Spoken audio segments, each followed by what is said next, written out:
And I was talking to Stuart the other day.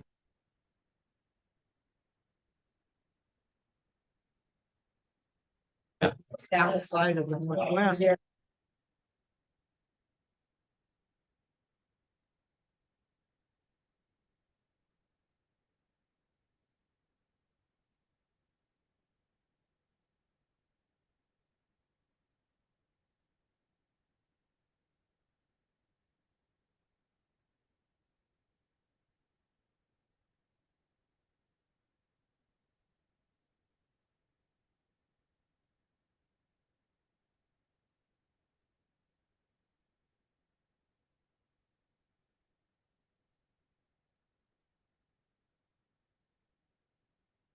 Those guys, they know what time it is. That email that you got, and that guy, and circulate like Good afternoon. he articulated it. Yeah, at least. Let's go ahead and get the meeting started. No use penalizing the punctual. They want to be sure that their client gets here quick. I want to call this meeting to order, and I want to start with the introductions of commissioners and staff, starting on my left. Commissioner Delia Lister from Pittsburgh. Emmerich Cross, Kansas City. I'm Gerald Lauber from Topeka. Lauren Quayle-Sill, Hutchinson. Warren Gefeller, Russell. That I can't. Stuart Schrog, Assistant Secretary out of Pratt. Dan Riley, Chief Counsel. Sheila Camus, Commission Support. Jason Dixon's Commissioner Support. Okay. Are there any additions or deletions to agenda items, Sheila? On the first agenda on the first agenda that went out, under the pending regulations, KAR 115-30-4 was listed as voting capacity plate and operation. Instead, it should have been fire extinguishers requirements, but I corrected it to the new agenda. So it would have been the first agenda that went out, but it was wrong. But the one in the briefing book's correct. It's correct. Okay. Well, then I'd like a motion to approve the previous minutes. Commissioner Sill, I'm so move. Commissioner Gefeller, second. It's been moved and seconded that the minutes of the September 7th meeting be approved. There's no other questions. All those in favor say aye. Aye.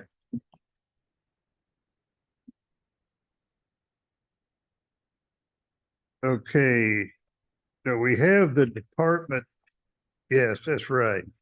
Okay, starting with the public hearing. Administrative rules and regs. Good. KR 115-2-1. Jake, do you have something to add on that?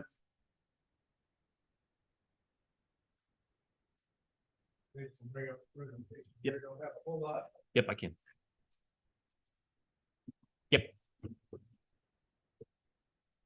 So we began Jake George, Wildlife Division Director. We began the process of looking at the fee regulation back in January and had some discussions establishing the need for some additional revenue. We concluded our review and provided our final recommendations at the June commission meeting up in Wyandotte County. And since then, it's been within the promulgation process and on the back burner in the agenda. So I'm going to run through the proposed changes. And two things that during the promulgation process were changed from what was originally recommended back in June. So there were additions to that.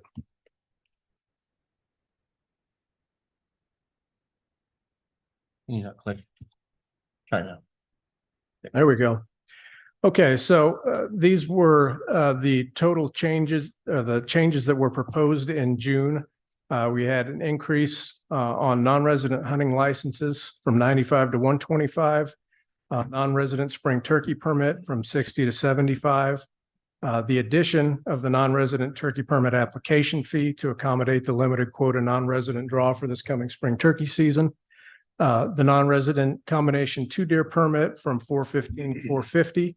which essentially changed that to what it would be to buy the antlered and the antlerless whitetail permits individually. It's equal to that amount. Non-resident fishing license increasing from 50 to 75. Non-resident calendar day fishing license changing from $7.50 to $10. And then the non-resident combo hunting and fishing license being adjusted up accordingly with a discount. So it going from 135 to 190 for the combo as opposed to buying the non-resident hunting and fishing individually. So in total, the estimated increase based off of calendar year 2021 license sales, because with the change in the licensing system, that was the at the time of the estimations, the best data that we had, because we were kind of between licensing systems changing in 2022. So 2021, when we started this process, was the last full year of good data that we had as far as the total approximate number sold for each of those. So we were estimating about 3.74 million.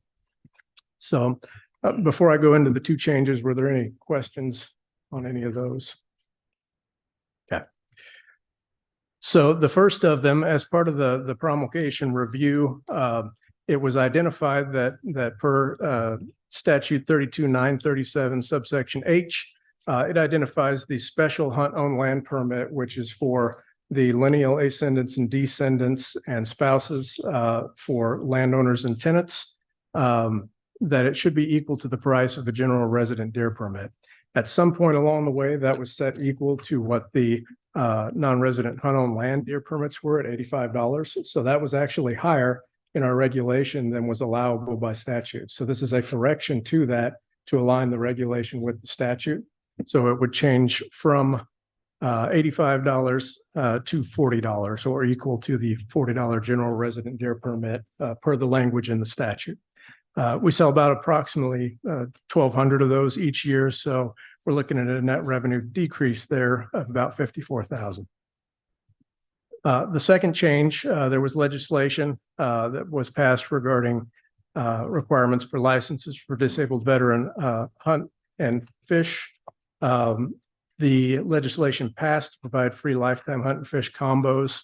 Was previously an annual process to provide these free permits with limited funds, but because it was free before, this is going to be a revenue neutral change, but because of that legislation that passed, we will be striking that. And you'll see it, the strike through on both the disabled veteran hunting, fishing, and combination licenses in there. So that was the second change. Adding the special hunt on own land deer permit reduction in revenue there.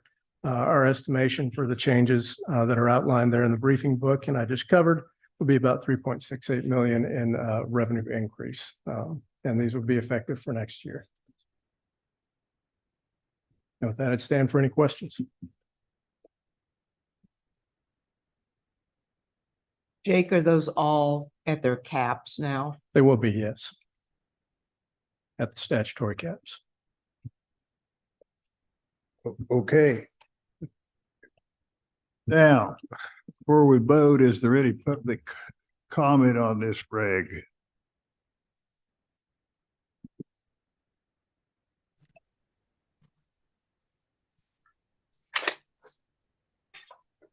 Hearing none, is there any commission comment? I think we will do it. Well, then I'd like to have a motion that we approve this. Commissioner Gefeller, I move that we approve. Commissioner Lister, second. Been moved and seconded that we approve KER 115-2-1. Is there any more comment, any discussion from the public or otherwise? Okay, Sheila? Commissioner Cross, Yes.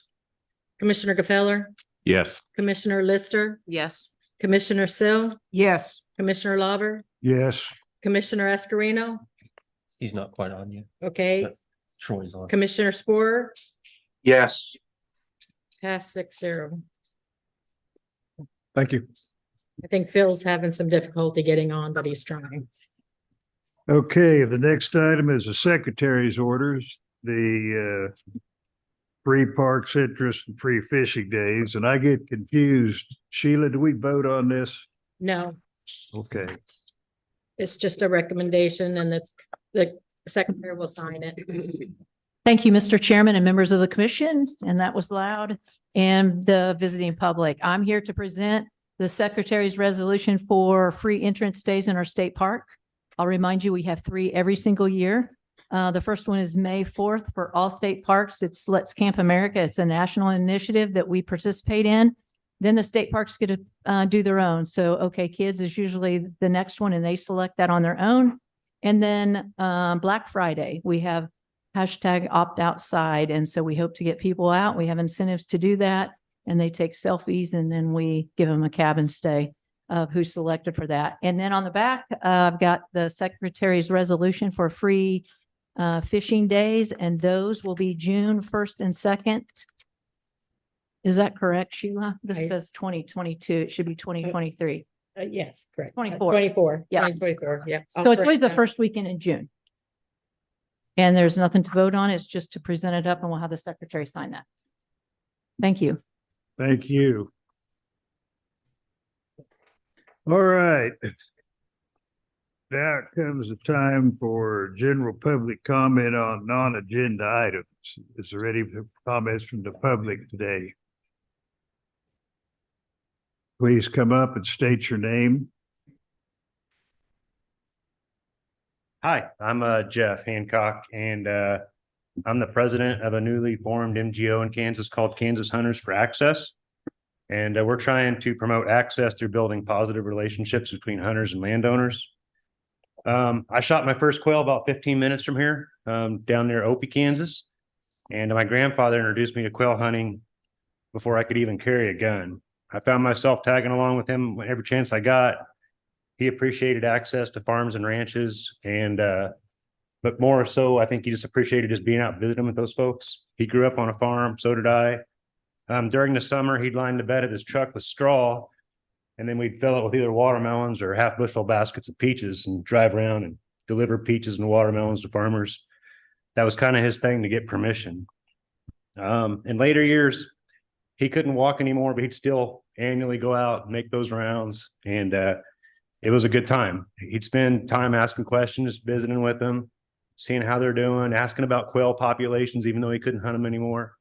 He died in 1997, and when he died, so too did a lot of that access for us. I'd go back to some of those places and do all those same things to ensure we'd have access, but after a while, landowners changed. They died, they moved on, or maybe they're just general sentiment to allowing access changed.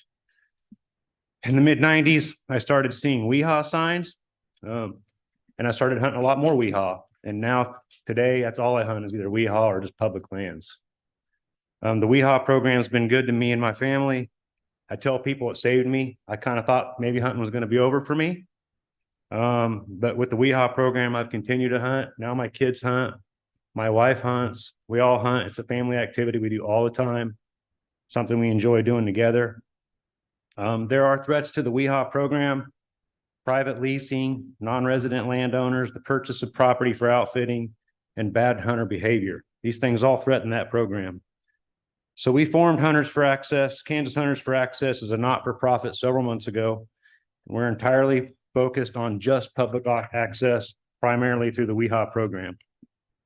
Kansas Hunters for Access really gets back to the days that I'm familiar with, which is just showing appreciation for having that access. So we're working with the staff at KDWP. We've already sent surveys to several thousand WEHA cooperators, just trying to determine how we can best fit in so that they stay in the program. What can we do for you so you'll stay in this program?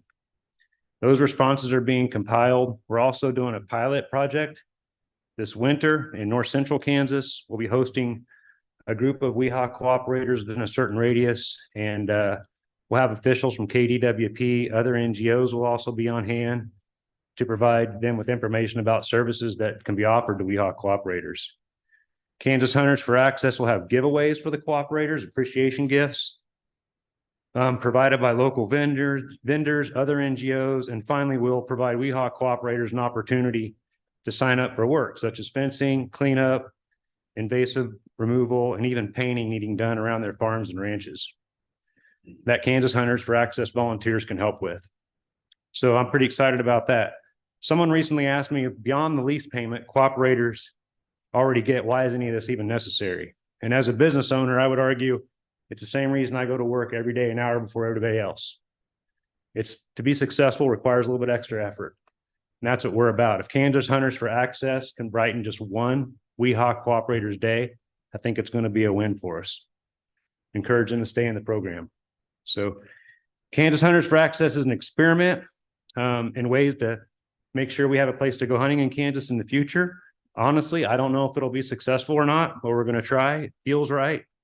Feels good to be working back to a place where the relationship between the hunter and landowner is what I remember when I was delivering watermelons and peaches. So if any of you have any questions, I'd be happy to try to answer them. Do you have a business card? I have a business card for my personal business, and I'd be happy to give it to you. You have a website. We do have a website. What is that website? It's KansasHuntersForAccess.org, I believe. You can Google Hunters for Access and you'll be able to find us. I'm just going to leave you my personal business card. It's got all my contact information on there, my cell phone number and stuff. How many members do you have now?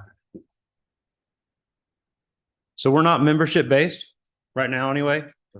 We're just completely volunteer based. There's not like where you pay and you have to become a member of Kansas Hunters for Access. Completely volunteer. We did that on purpose for at this point. So we can keep our focus on the Weehawk program and not have the influence of members wanting us to dive into other things. You have folks across the state now? What do you mean? Central, Northeast, South? No, we have a board of 4. One's kind of in the center of the state, one's South Central part of the state. And one is, let's see, 1, 2. I'm in Manhattan. So, gosh, trying to think where the last one's at. 2 in Pratt and 1 in Pratt, Hutchinson, Manhattan. Got one more. 2 are in Pratt. 2 in Pratt. Yeah, that's right. Correct. Yeah. I think they're asking too, maybe how many volunteers have you had Oh, sign up? volunteers, and yeah. where are they dispersed across the Oh, yeah. state? The volunteers are, we have maybe about, at this point, maybe about 25 volunteers that have signed up. And they are mostly, if you were to draw a map of the population centers of the state, they're kind of more in those areas. We have some that are out in the rural areas, but most of them are concentrated in the population centers. Okay. Yeah. Thank you. Yep. All right. Thank you very much. You bet. Any other public comment on non-agenda items?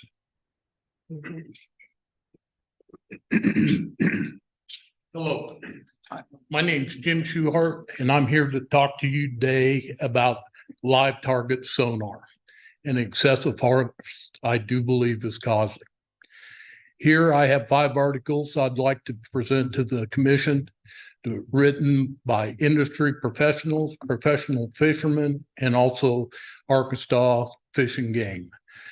It does state by all of these individuals, they are concerned about the overharvest that live target has caused on the lakes. So it is, excuse me, some states have had a reduction in the limits to offset some of the harvest that they're experiencing. Most noticeably is Minnesota, which went to a 15 fish, panfish limit with 5 crappies, 5 yellow perch, and 5 bluegill. Grenada, Mississippi, which is probably the most known crappie lake in the nation, has put a reduction to 30 fish per boat in order to stop the overharvest. And quite frankly, I think it needs to be done. I see this every day. I'm retired. I get to fish a lot. There's a lot more guides working our waters than used to be.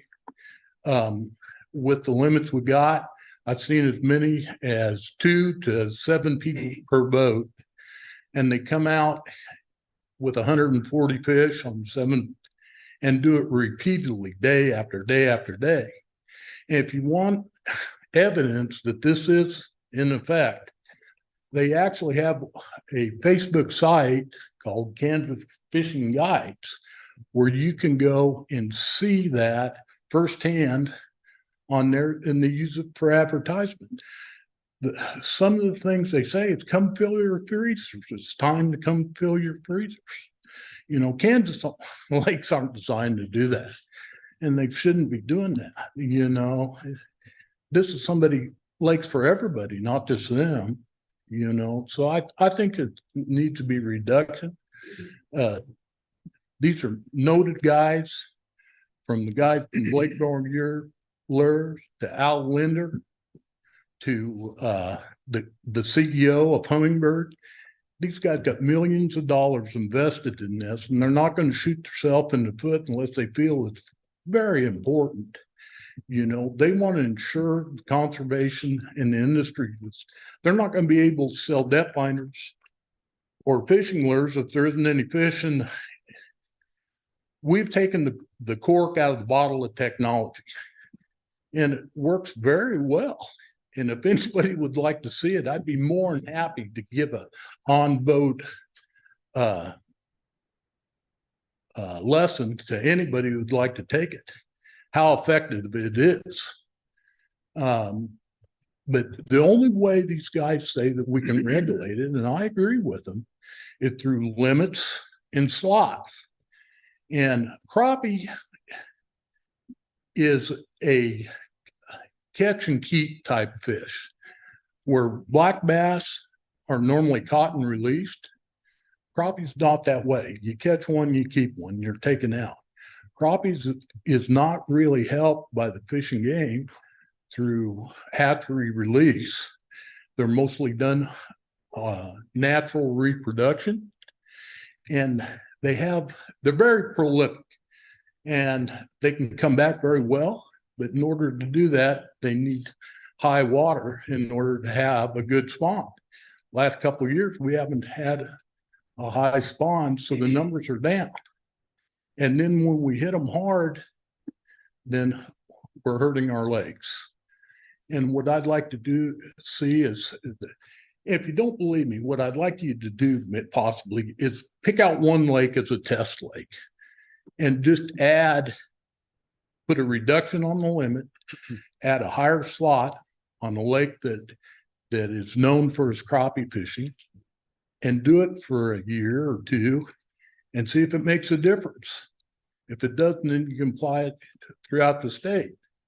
One thing that I have noticed in seeing this live sonar stuff is out west, lakes that have stripers in them, at the beginning of the year, these guys were showing pictures of stripers that were 10 to 15 pounds that they were taking out of the lake. As the summer progressed, the fish got smaller. Now the fish seem to be between 5 and 7 pounds. They're taking the top end of the fish out, and they're not being, this is something that we have to, they're fairly slow growing, takes a while to get there. Now we give Blue Cat a lot of consideration all over the state with special regulations on them. I think it needs to be applied. Kansas has a 50 crappie limit on some lakes. That's totally ridiculous. There's no surrounding lake in the Midwest that I can come up with that has any kind of limit such as that. You know, most of them are 20, some of them are 30. And also white bass, which is considered panfish, it's a catch and keep fish. And we have an unlimited limit on them. You can keep as many as you want. The only state that's close to that is Oklahoma. Everybody else has a limit on a white bass, and I think it needs to be here. They're getting hit hard too. And well, that's my spiel. So I appreciate your spiel. Where do you fish mostly?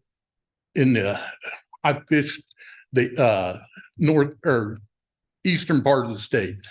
I fish Redmond, Coffee County, Melbourne, Pomona, Council Grove. Those are my main lakes that I hit, so. But I'm on them quite regular. Okay. Any other questions for this gentleman? If you want to leave those, Yeah, I'd Articles like, behind, I will share who do them. I? Who, She's the keeper. I will of family. share them with them. Yeah, Commissioner Spore, Jim, I've got a question for you. He's on. Commissioner Spore, am I on? Yep, you're on. Jim, are you aware of the Wildlife and Park study that they did a couple years ago on live scope at Cedar Bluff? Yeah, I'm, and I wish I'd have said something about that. I forgot to. Ben did a study where he used either 10 or 20 boats. In fact, I talked to Ben about that. I can't remember the exact number of boats. In that paperwork that I give you, Arkansas basically did the same thing, only they did it with 700 boats instead of 10 or 20 that Ben did. What they found was the catch rate with the ones with the live target sonar was either 2 or 2.5 times greater than the ones without, you know, and so it's a significant difference, you know, on that. And they went at it not because of the excessive harvest, but because they thought they were targeting bigger fish. And they found that that really wasn't true. The harvest didn't take just big fish, but they did take 2.5 times more than somebody without it. So that's why I think that we need to implement regulations to help protect the fish. I'm not saying not keep some. That's not the idea at all. What I'm saying is get the reduction down to a manageable level. That's all I'm saying. All right, thank you. I've always asked about, you know, the 50 crappie. And I guess what I've learned being on the commission is our fisheries people say there are times when we have too many crappie and we have too many white bass, and it would be a good thing to take some of them out. So I guess I question, you know, the limit on white bass and crappie when our biologists tell us that we have plenty and we need to take. I understand what you're saying and where you're coming from, but why is it that every other lake around here, Kansas not alone, and we're talking about water that has way more water acreage than what Kansas has, and they find it that they need to have a limit on them. Why are we different? I don't understand. When we have smaller surface area to deal with, and yet we have higher limits. I just don't understand that. And Brian, explain it to me, but is Brian Sowers in the room? Is he there? Yes. Can Brian answer some of these guys' questions? I can try. Yeah. Well, thank you, Mr. Chair, members of the commission. Brian Sowers, Fisheries Division Director. Quite a few questions there. Is there anything in particular you'd like an answer to? Why are we different in terms of having 50 per day versus some of these other states? We weren't always that way. I think at one time it was unlimited, Jeff. I think it 20, 30 years ago or so, it was unlimited. I can remember when that changed. Yeah. And I can remember going to a meeting and hearing why they changed that back then, you know, but now to have a 50 fish limit, it just seems totally unreasonable. And I've spoke on this before, but I think the interesting thing is the unintended consequences. So we went from unlimited creel to 50 per day, and we actually saw increased harvest because they now had a target that they could hit. And so I think the same thing can be said if you go to 50 per day, because the vast majority of anglers, I guess a very small portion take home 50 a day, and that's based on our creel surveys. Maybe that has increased since live imaging. I'm not sure. Well, and the popularity of the crappie.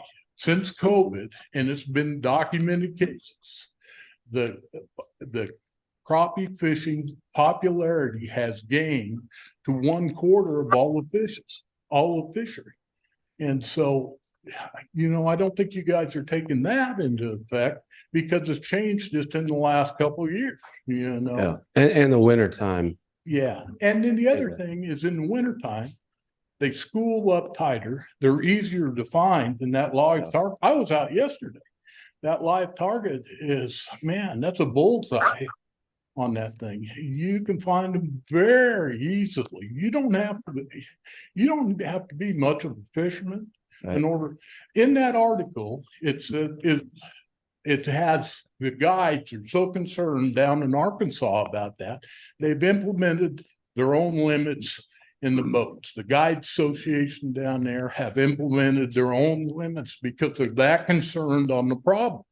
There's one guy down there that for a sideline, he installs sonar in boats. It's all live imaging anymore. That's all he installs. And that's $4,000 a pop to do that. And he says he often installs imagery in the boat that's worth more than the boat. Now, these guys are not going to plop down $4,000 in the $2,000 boat unless they get the money for it. Right. Right. Well, you don't have they're not unique in that, but I guess we are with not having a guide association or specifically any guides on fishing regulations on any fishing guides in Kansas. And while we're on the guides, I got one more comment on it. I don't know what the regulations on guides are because I'm not one. But I've seen these guys go out. They've actually got videos on them where you can see it for yourself. They go out, they toss the pole out, they hook the fish and hand the pole to the client. And then where does that apply to the limits? When they're doing basically all the work except reeling the fish in, where does that apply to the limits? Well, one thing I will say is I'm kind of proud of our division, the fact that we sample vigorously every year to make sure that we don't have crashes to our populations, crappie, walleye, largemouth bass, bluegill, whatever it is. We're monitoring that annually. And so far, we haven't noticed a concern. In fact, we've actually took a deeper dive into age and growth information for crappie, as well as the social component, what people would like to see for a creel limit, those sorts of things. And what we saw from the growth information is we would have to reduce the creel limit to somewhere around 5 to 7 fish to make an impact on the population. Now, what we saw from the social aspect of it is people liked a 20 per day length limit. They weren't willing, they did not support going below that 20. So if we can't justify a population level impetus for instituting a regulation, we look at the social aspect. So we either go to 7 or our constituents are telling us they don't want to go under 20. So that's kind of where we're at. Well, if you don't have live sonar capabilities, you can fish all day and might not get 20 fish. They're more efficient. Yes. You're so much more efficient using live sonar than without. And now it's a regularity rather than something rare to see another boat. I didn't see a boat yesterday that did not have it. It's not a two-sided card. Fish cannot hide anymore. There's a learning curve involved when you first get it to learn how to operate it. But once you learn how to operate it, you're deadly with it. Now, I guarantee you that. There's not a professional fisherman on the circuit that does not have it. Not one. Right. And the fact they kid about being unarmed if you do not have it. It's that effective, and doing your limits. I don't think you take it into consideration how effective that really is. you know? Well, And I'd be glad to show you guys. If you guys want to see it in action, I'd be glad to take you. I believe that it's effective. I think the discussion of limits has a lot of issues with it. Oh, without a doubt. Social, and economical, there's all not kinds of- necessarily people's disappointment, but just certain lakes don't need a limit and certain lakes do. And for example, Pomona needs a limit. Some of these state fishing lakes that have a plethora of fish don't.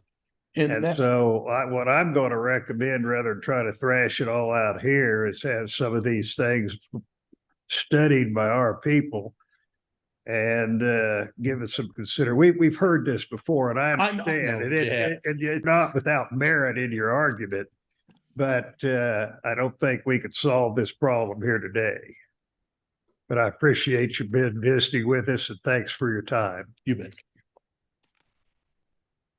Any other public hearing or any other public comment on non-agenda items? Good afternoon. I'm Kurt Ratzliff, the chair of the Kansas chapter of Backcountry Hunters and Anglers. And the last time I spoke to the commission was August 17th in Pittsburgh. You guys probably remember that day.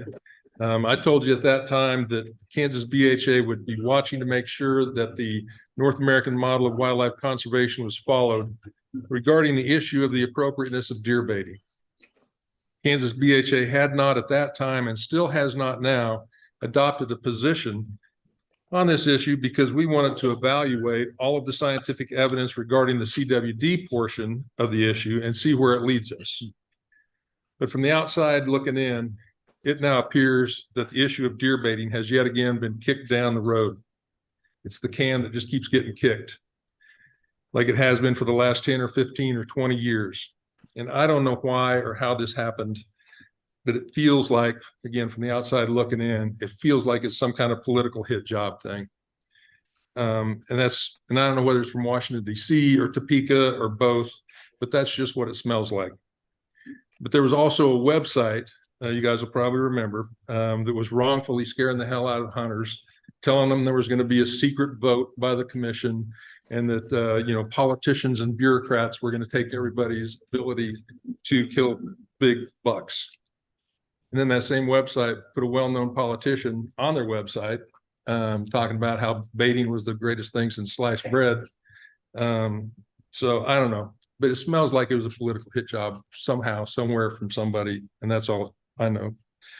Politicians and bureaucrats are supposed to stay out of this type of decision. And that rule is based on two distinct sources. First, the North American model of wildlife conservation mandates that a commission, that's you folks, is to make the decisions necessary to conserve the state's wildlife. The wildlife that belongs to all Kansans. And our wildlife are owned by the citizens of this great state. And from the days of our founding fathers, and this has been a well-established fact in America, Kansas citizens entrust you, commissioners, with making the decisions on our wildlife. And the North American model says that you're to make those decisions based on the best available science, not on which way the political winds are blowing.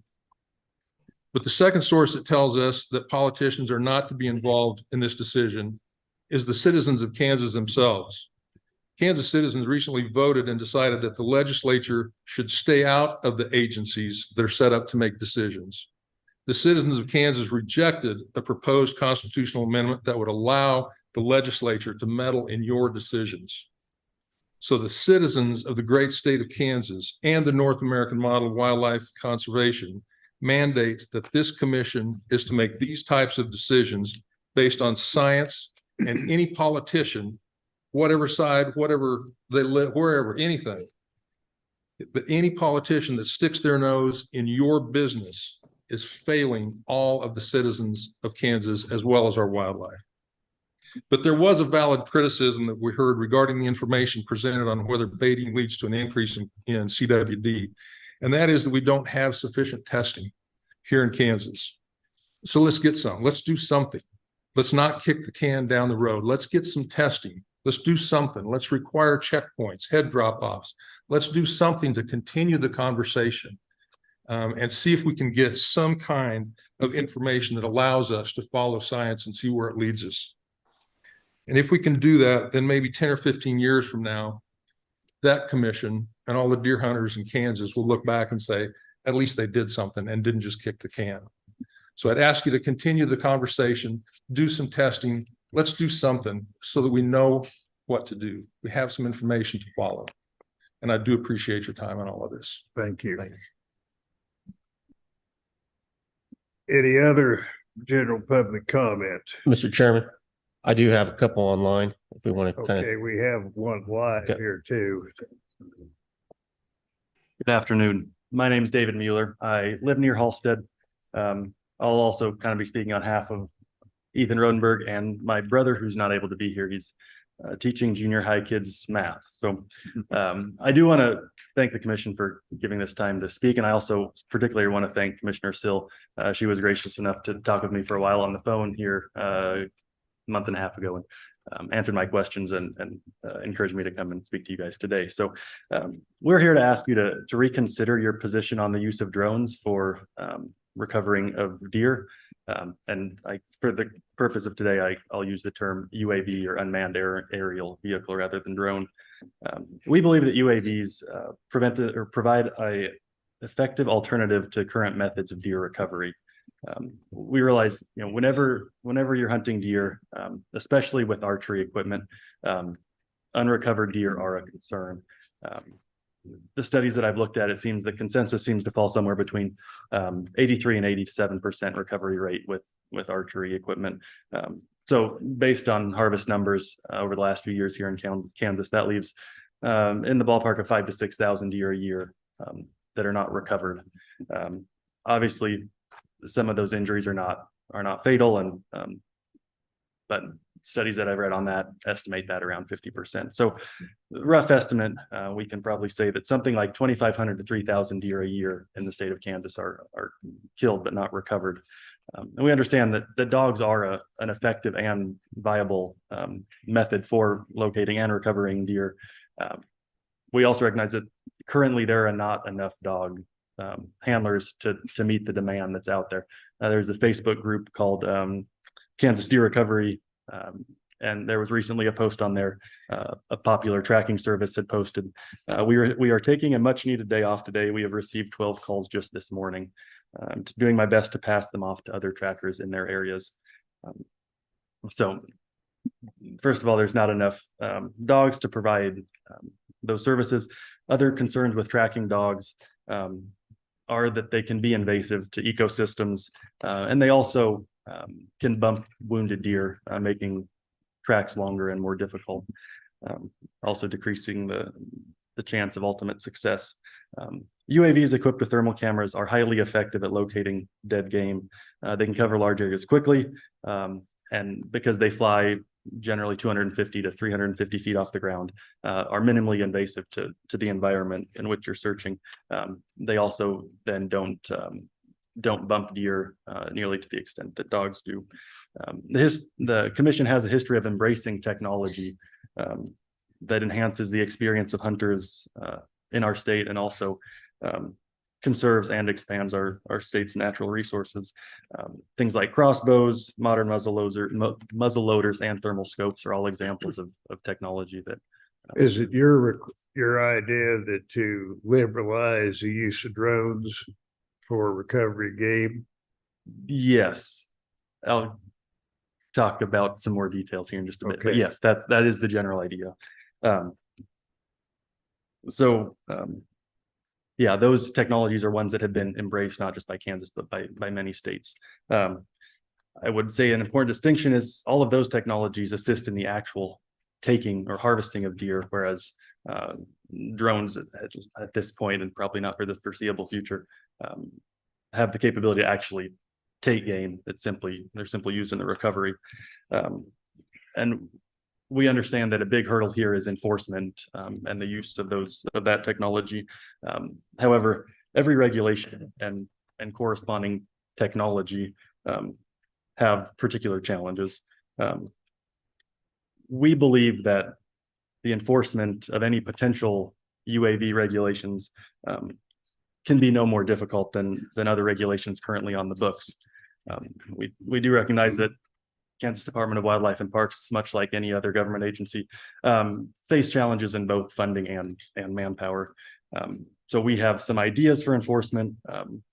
We believe they minimize the burden on Kansas Department of Wildlife and Parks and also their game wardens, while still allowing for a well-regulated option. Our idea is a certificate issued by Kansas Department of Wildlife and Parks. Some possible requirements, obviously not an exhaustive list, and could be many things added. But the first would be that the operator have a Part 107 commercial drone pilot's license. This is issued by the FAA. It indicates that the pilot has passed the necessary exams to operate a drone safely anywhere in the nation. A Kansas Hunter's Education card, some sort of fee to cover some processing and administrative expense, and also a signed commitment by the operator to use the technology only in the recovery of harvested animals. So upon submission and approval of that, we would suggest that the Department of Wildlife and Parks issue a certificate to be kept on the operator, similar to a hunting license or something like that, that could be presented to game warden or any other law enforcement officer who was making checks. An additional option, which would also require more of local game wardens, would be that any time a recovery with a UAV was going to take place, that the operator contact their local game warden and notify them of the operation. Of course, the warden would be welcome to come and participate or at least watch that operation if they felt like that was in the best interest. At this point, at least, thermal drones are a little bit self-regulating in that a setup costs around $15,000. So it's not that every hunter is gonna be getting one. But even with the high cost, the reality is that the technology is there and is available to people with the means. As a whole, hunters, I believe, want to act in the spirit of fair chase and within the law. And if legal options are available, hunters are more likely than not going to take those options rather than resorting to operating outside of the law. We don't want to minimize the importance of enforcement, but we do recognize that nearly all Kansas Department of Wildlife and Parks regulations rely on a high level of trust between the agency and outdoorsmen and outdoorswomen. You guys trust that fishermen will abide by creel limits. You trust that coyote hunters won't use their thermal scopes to hunt deer. You trust that deer hunters will use their four-wheelers only to haul their deer out of the woods and not to pursue live game. Any potential UAV regulations would rely on that same level of trust, of which Kansas outdoorsmen have overwhelmingly shown themselves deserving of. At the end of the day, using drones for deer recovery has the potential to meaningfully improve deer recovery rates, resulting in a better experience for hunters and less waste of our state's resources. Thank you for your time. And if you have any Okay. questions, I can do my best to answer them. And well, at this point, I think we have people in the agency that are dealing with drones, and there's going to be more and more come up. And they will take this into consideration and see just what may or may not be possible. Okay. Mr. Chairman, if I could, Stuart Shrog, Assistant Secretary, just for clarification, the reason it is not lawful at this time is not under a regulation, it's under state statute. So 32-1003 defines method of take. And within that statute and subsections, it defines illegal methods that include aerial as well as mechanical. Combine that with 32-701, which offers up a definition of take because of those two statutes is why it is not lawful to use those And currently. is it the term collect in that definition? There's several words within the definition of take. My point being is if this is something that it is looked at for change, it would have to go through the legislative process and not the commission regulatory processes. So I wanted to make that distinction so everybody's clear on what that would be. Based on, yeah, if we're going back to the definition of take, then how do you, then wouldn't the use of ATVs to haul your deer out of the woods also violate that state statute?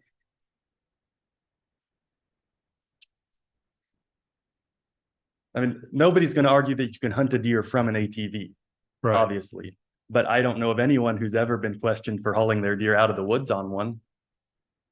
I don't know, that's something that, I mean, that yeah, whole definition of take, you know, Right, but I would say that it's being applied inconsistently.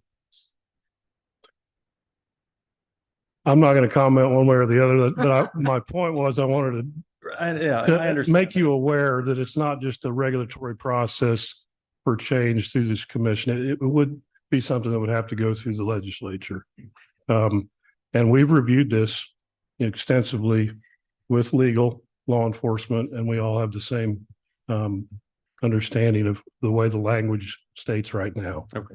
And that's why we state that it's unlawful currently. I understand. What Dan Riley, Chief Counsel, what I would suggest is that we continue this dialogue and this is never the best way Sure. to answer a question, Right. especially there's some legal significance to it. So I've got your name and your contact information and I think we should continue the conversation. That'd be great. What we think the impediments currently in the law are, so. I appreciate that. But I do appreciate you coming and presenting these and actually offering up some ways that, you know, the enforceability issue is always a major concern. So I appreciate you taking the time to address some of that. Thank you. I have one question for you. It has to do with the actual operation itself. How many hours do you have from the time a deer dies while you still have a significant temperature differential so that you can use the thermal imaging to locate it? So most of my information is coming from a guy out of Ohio who has been working with this. I guess this would be his second deer season now. And he has recovered deer as much as 48 hours after being shot. You know, obviously somewhat weather dependent, and you know, that would be ideal weather conditions, you know, overcast skies where you get more temperature differentiation between a carcass and the And ground. do you have a mechanism so that you can distinguish between a live deer and the deer that you're looking for? In other words, what would keep you from pursuing a live, which will be another issue with the commission? What would keep you from actually pursuing a live deer with your drone? Right. Because you thought that it perhaps was a dead deer. Right. Yes. And part of my response to that would be when a dog begins a track, you don't know if you're pursuing a live deer or a dead deer either. You know, that there is an assumption, there's a level of trust between the hunter and the dog operator, just like there would be between the hunter and the drone officer, that they made a lethal hit and that they were, you know, The dog may know. the dog. And I don't want to offend any dog handlers here because some of those dogs can do really amazing things. And generally, you know, you could say after a certain time of the track, the hunter can say, we're probably pursuing an animal. I that's still think alive. we should take this discussion offline You bet. and work between you two. And I stand corrected in that I thought we did have more. I didn't realize it was statute, so I'm wrong and he's right. That's what we just know. Anyway, thank you very much. Thank you, Frank. Is there any more public comment on non-agenda items? I do have some online, but go ahead. My name is Terry Vanwall. I'm a landowner and hunter from Wabaunsee County. I want to know if there's any talk about bringing back transferable deer permits. Generally not with favorability. I mean, I disapprove of them entirely. Well, I don't mind the hunt on your own land for your relatives. That's I fine. Special. understand. We've had attempts to bring those back and the department took a negative posture on it. So All you're doing is giving the outfitters the ability to hand out permits. I understand your thoughts. So where there's not any thought of us doing it. So that's what I wanted. Okay. Strictly against that. Well, I'm glad to hear it. Thank you. You've got somebody online. Yep. You got a few. Let's start with Sean Miller. I'm gonna unmute you, Sean.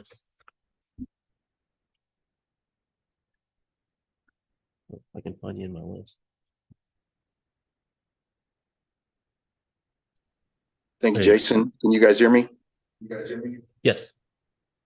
All right, I appreciate it, commissioners. I apologize I can't be there in person today. I'm at a conference in Arizona and I'm kind of on iffy Wi-Fi, so you're not missing much by not being able to see me, but I appreciate you taking the time to listen to me just a little bit today. I'm going to try to keep it pretty brief. Really what I'm asking is for some inclusion of a future agenda item. You may remember I testified back in March of this year on KAR 115-8-25, probably more commonly known as the public land trail camera ban. At that point in time, the commission adopted that ban, but committed to future discussions on that. And I'm just trying to make sure that we don't lose sight of that we get on a future agenda. I reached out and received a notification yesterday from Assistant Secretary Schrag. He stated that he'd really like to wait until after the deer seasons were completed so that we had a full cycle.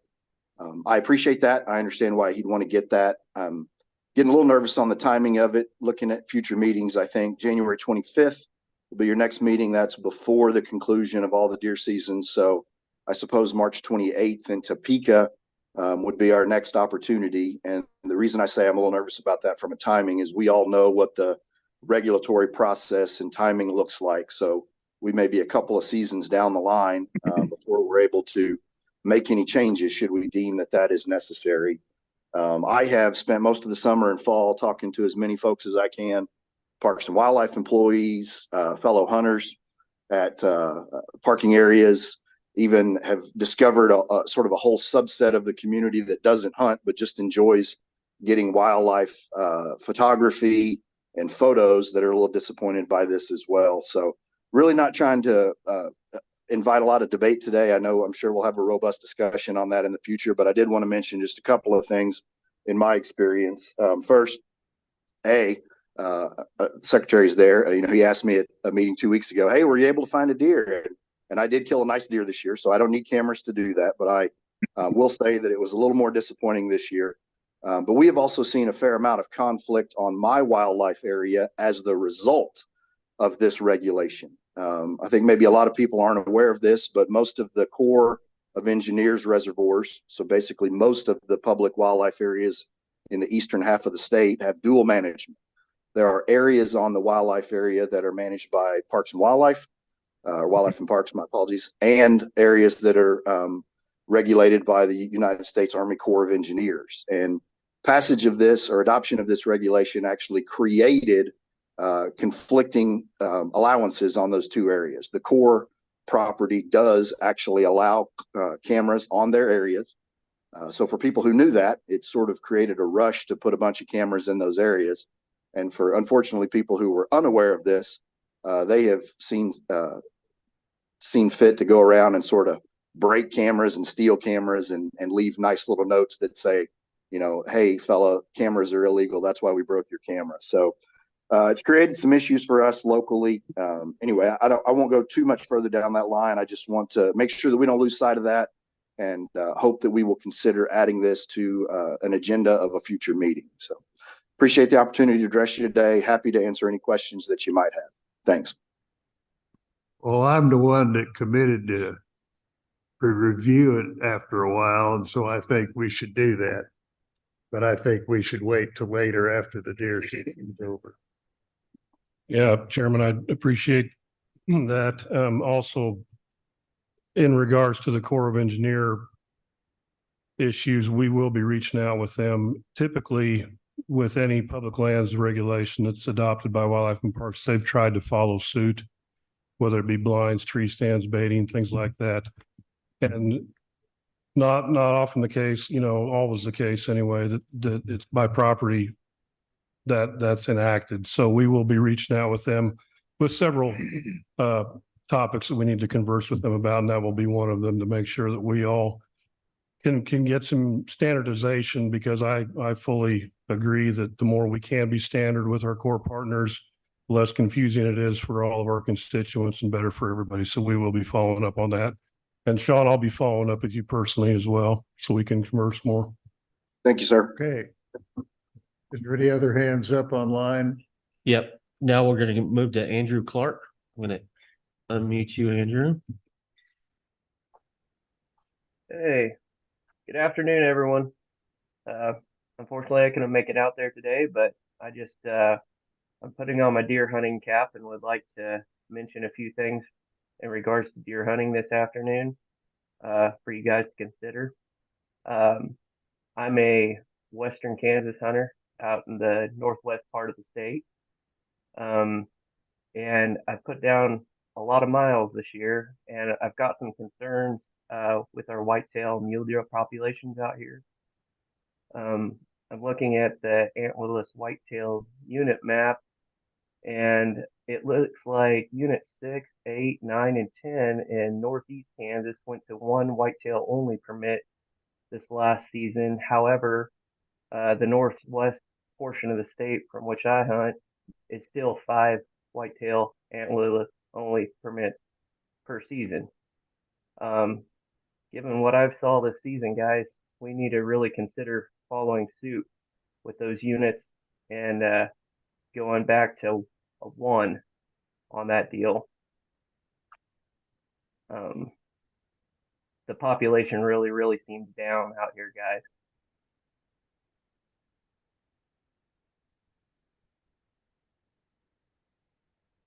Hey, Yep. is there any other hands up? Oh, go ahead, Travis. Or, I mean, go ahead, Andrew. Do I still have a floor? Okay, thanks, guys. Another thing to consider, and I mentioned it in the Garden City meeting, the mule deer, guys, we need to go to a lottery for all mule deer tags and really keep an eye on the quote on that mule deer. Being able to just OTC that with an archery permit or a muzzleloader tag, with not keeping very close eye on that is not good. That population is suffering really badly out here in the western half of the state. I'm just hoping you guys can get that just to straight lottery for all methods. And while I have the floor, I'll continue. I've noticed ran into a lot of NR non-resident deer hunters this year, as always, out our public grounds. A lot of them are seeing the same thing I'm seeing, not much sign and keep on moving. I think we really need to work on setting a quota on those NR tags. And I'd potentially maybe consider making 2 tag types there, guys, where we have 90% of the tags that are allotted to private ground for guys with leases, or just non-resident that have family around, and then maybe 10% of those tags be open tag that you can hunt weehaw and public grounds with. I know Colorado does that. I've hunted Colorado. They have a type P tag over there, and that might be a way that we could easily monitor or control this pressure on our public access throughout the state. But just a few things to think about, guys. I sure thank you for you guys' time. Thank you. Okay, now we have Travis. Oh, sorry, Troy. Yeah, Commissioner Spore, does Levi want to address this doe deal that Andrew's talking about?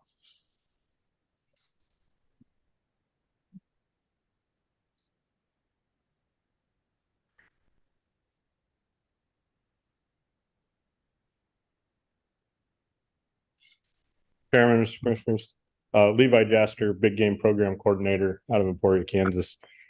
We've been having discussions about it, but the big thing that is in Northwest Kansas is that it's such a high prevalence of CWD, and that's our one real tool we've got. Looking over the deer harvest versus hunters and such, changing to a 1 doe tag probably isn't really going to actually change the harvest much anyways. It might make some people happy, but it does take away some of the a little bit of additional harvest we may get in CWD areas. So that's the big reason we've kept those tag numbers higher out there. Is that it's the CWD and trying to, rather than us trying to incur a significant cost of trying to cull deer in places, we've left it to more doe tags. It's also an option for hunters that harvest a deer that's positive to go get another one if they're trying to get the meat. Okay. What about mule Okay, deer? now we What about mule deer? We're already having some discussion about going to a draw for all mule deer tags. We're also I am investigating the possibility of a research project on better surveying our mule deer population in there to get a better understanding of where things are good and where things are bad and why that is.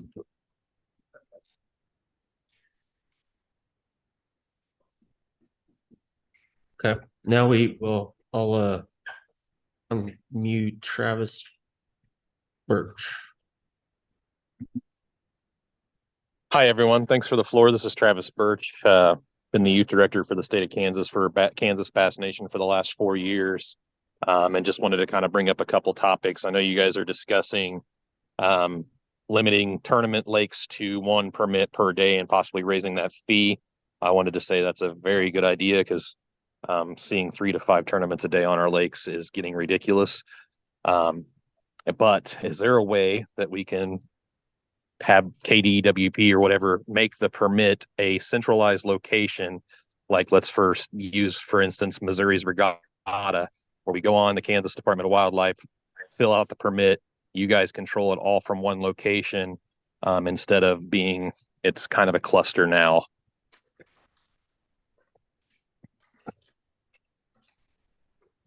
Okay. Thank you. I also have one more thing about the Black Bass Pass, if I can continue to have the floor real quick. Sure. Okay. Is there any way that we can also, as the youth director the last 4 years, I've seen the ups and downs of the kids' faces. Is there any way that we can adjust the Black Bass Pass and the creel limits per se, to allow kids to be able to bring in, or tournament anglers in general, to bring in a smaller fish like 13 or 14 inches or sometimes 12 inches, like Oklahoma has a completely different deal than Missouri, and we have a high creel limit.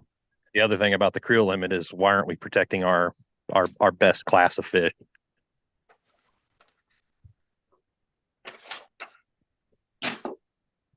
Well, our people will look into that because I can see good and bad to it.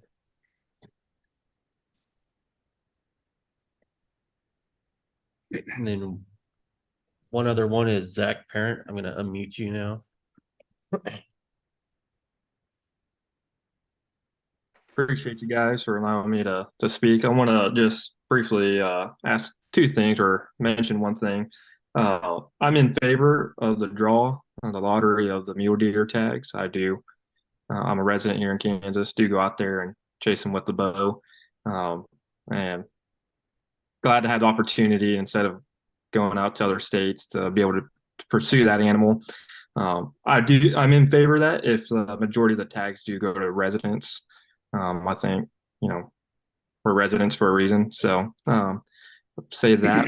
Back in March, there was a comment about non-hunters paying their piece of the pie on public lands.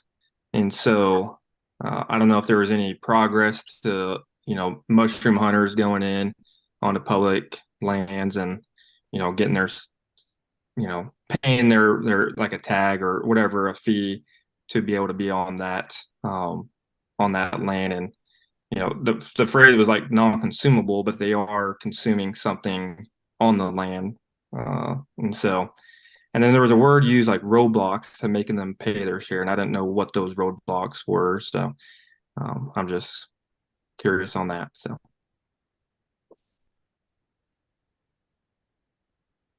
Okay. I don't know if we have need an answer for that or. Has there been progress to making non-hunters pay a license or a fee of some sort to be on the land to go mushroom hunting or whatever? Mr. Chairman, Stuart Strog again. We have those conversations quite frequently internally. Some of the roadblocks I think that you're referring to that we've identified are, any additional fees for public land converts into program income, which we use and equates and calculates into our federal funding that we get and how we match that. And so that is a major consideration on how we balance and manage those federal grants, and any additional revenue has to play into that. So we haven't made really any significant progress per se, but those conversations are continuing. Thank you. That is all I have. Okay, if there's no more public comment on non-agenda items, then let's move to the department report, starting with the agency and state fiscal status. Assistant Secretary Stewart.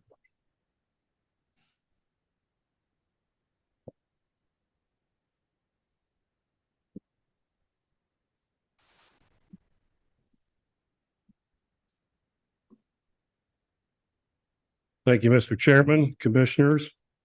I have several things I want to go through today. I guess I'll start off with the fiscal status real quickly. Starting with the park fee fund, of course, revenue for park fee fund is derived from entrance and camping and annual vehicle passes into the state parks. Total revenue so far the fiscal year through October was $4 million. Year to date is very similar average to our recent years. Going on to cabin revenue, which is mainly in our state parks, a few in public lands yet. The rental of the cabins located within these properties. Total revenue through the end of October was approximately $416,000. This is an increase from the previous year of almost 29%. Next, in the wildlife fee fund, which you all know is derived from the sale of hunting and fishing license, big game permits, all of those tags and privileges for hunters and anglers. Wildlife fee fund revenue through October was around 4.8 million and is pretty much around our average. However, I will say that between August through November, hunting license permit category sales were up around $250,000. So that's encouraging. The boat fee fund is derived from boat registrations, and we utilize that to provide boating safety education, access infrastructure, docks, things like that. Revenue through October was $457,000 and very similar to previous years. Here recently, the agency fiscal year 2025 budget, operations budget was submitted to Division of Budget. And we've had some back and forth with Division of Budget. They had some questions. We had to clarify some things, work through that. And once we hear back from them on that, we'll update the commission on any potential changes to our budget. With that, I'd take any questions regarding our fiscal status at this time. Yes. Any question for Stuart? Stuart, you said that our deer permit sales were up $250,000. All hunting categories. All hunting categories. Is there an increase in resident deer hunter permits represented there, since that's been an area of decline? I would have to take a look at that. When I talked to Shanda yesterday, I didn't ask for a specific breakdown, but that's something that I can get for you. Not a big deal. Thank you. The new fees aren't in effect either. Correct. Prices. Correct. Yep. Okay, any more questions for Stuart? Well,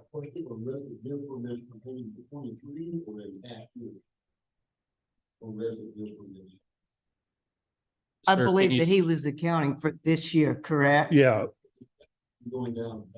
Yes, and that's why I was asking if that was representing a slight increase perhaps for us. This wasn't don't know. one specific permit class. This was overall hunting license, hunting categories from August through November.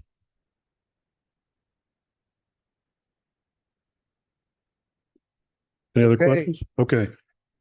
Other notable news, some things I want to just bring to your attention. Back in September, we hosted the 50-year anniversary of the SASNAC program, and those of you that have been around a while know that program. What SASNAC stands for is Surging Ahead with Skippers, Nimrods, and Anglers of Kansas, which is Kansas spelled backwards. So back in September. Yeah, back in September, like I just said, we just hosted a gathering for that and had a pretty good turnout. Sheila, you remember how many we had? I had 82. 82. So it was good to see old faces. A lot of people got to reminisce about the good old days, which we talk about, but it was a neat event and I was glad to be a part of it. When that happened, that program, we were able to hire roughly 65 new employees into the agency. Most of those were biologists. And correct me if I'm wrong, Sheila, mostly on the fisheries side. 31 fisheries and 20. And then some other random people. Okay.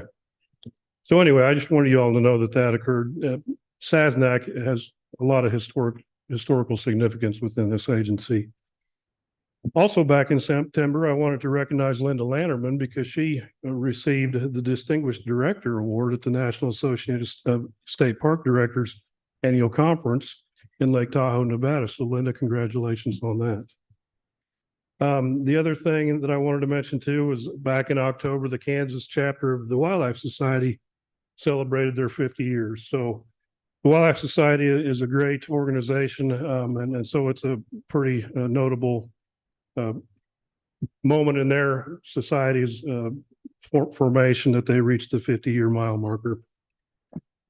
Wanted to kind of go over and recognize some people that are fixing to transition to the new phase of their life. We're having some retirees come up. So I wanted to publicly acknowledge and recognize them for their dedicated years of service and wish them well on their next chapter and hope they enjoy retirement. First off is Debbie Rossacker. She's been our Human Resource Director for the past 9 years with Wildlife and Parks. She actually has worked for the state of Kansas for 37 years.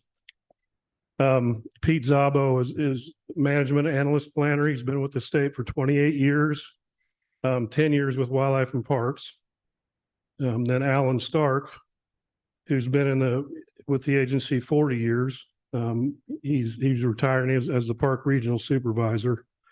And then Steve Adams, he's worn several hats. He's been our environmental guy in regards to water issues, environmental issues, and here in the past couple of years, our budget analyst. So he's leaving with 34 years of service. So again, I just wanted to acknowledge them, thank them for their dedicated service and wish them well on their retirement. Having said all that, I would like to introduce our newest employee in the agency. Ashley, if you would like to come up, I'd like to introduce Ashley Beeson. She is our new legislative liaison. In the past, our agency has never had a designated person to deal with daily, yearly with the legislative issues that Wildlife and Parks is interested in is working. So typically in the past, we've had the secretary involved, our budget individual involved, legal staff who all wear different hats and have many other responsibilities. So we felt the need that this would be a very beneficial position for the agency. We interviewed. Ashley is more than qualified for this position. She has experience in this field. So she'll be the one that's dealing, all year long with any legislative issues that the department has and wants to support. And she'll be working in the back scenes, all year long, talking to the people that we need to be talking to. So with that, I'm going to turn the microphone over to Ashley and let her kind of give you a little background on. Nice to see everyone. I'm Ashley Beeson. I began 1 month ago with the agency, so I am hitting the ground running, learning a lot. My background is that I was a middle school teacher for about 13 years, earned my doctorate in 2016, and that kind of started a path toward research and policy. So I've been working for the state and advocating for nonprofits for the past few years, doing lobbying and advocacy work. So I'm excited to be with the agency. I will be traveling around to different parts of the state and hopefully learning about what everybody in the agency does. Please contact me if there's anything you need help with in terms of advocacy in the legislature. So. One thing I wanted to mention that Ashley's already working hard on is the one legislative initiative that we will have going into the 24th session is the land acquisition in Jewell County up at Lovewell, and Ashley's already hit the ground running and has made a trip out there and met with staff. So having her in this position is going to be of great benefit. One other thing, employee I wanted to recognize too. We recently had a change. Our chief fiscal officer, Joy Duncan, who's been with the state for 15 years and 5 years with the agency, took a new job with Department of Health and Environment. So we do have some open positions that we're discussing internally on how we backfill those and what that'll look like. So with all that, I'd stand for any questions you might have.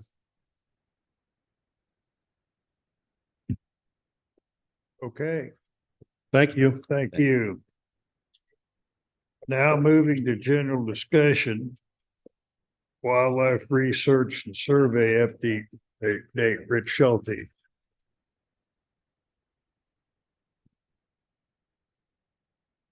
Okay, ready for a PowerPoint presentation. In the meantime, thank you very much, Chairman Lauber, commissioners, and general public. I'd like to welcome you back to Emporia. It's been a little while since the commissioners been back here. Emporia is actually where we have a research and survey office here in town. So most of the statewide coordinators that you often see up here talking regulations and surveys and such are in the audience today. And I'm going to spend a little bit of time today talking about, at the last commission meeting, we talked quite a bit about harvest surveys. And today I'm going to spend some time talking about population surveys. So if I can get this technology to work for me. That's a rough start.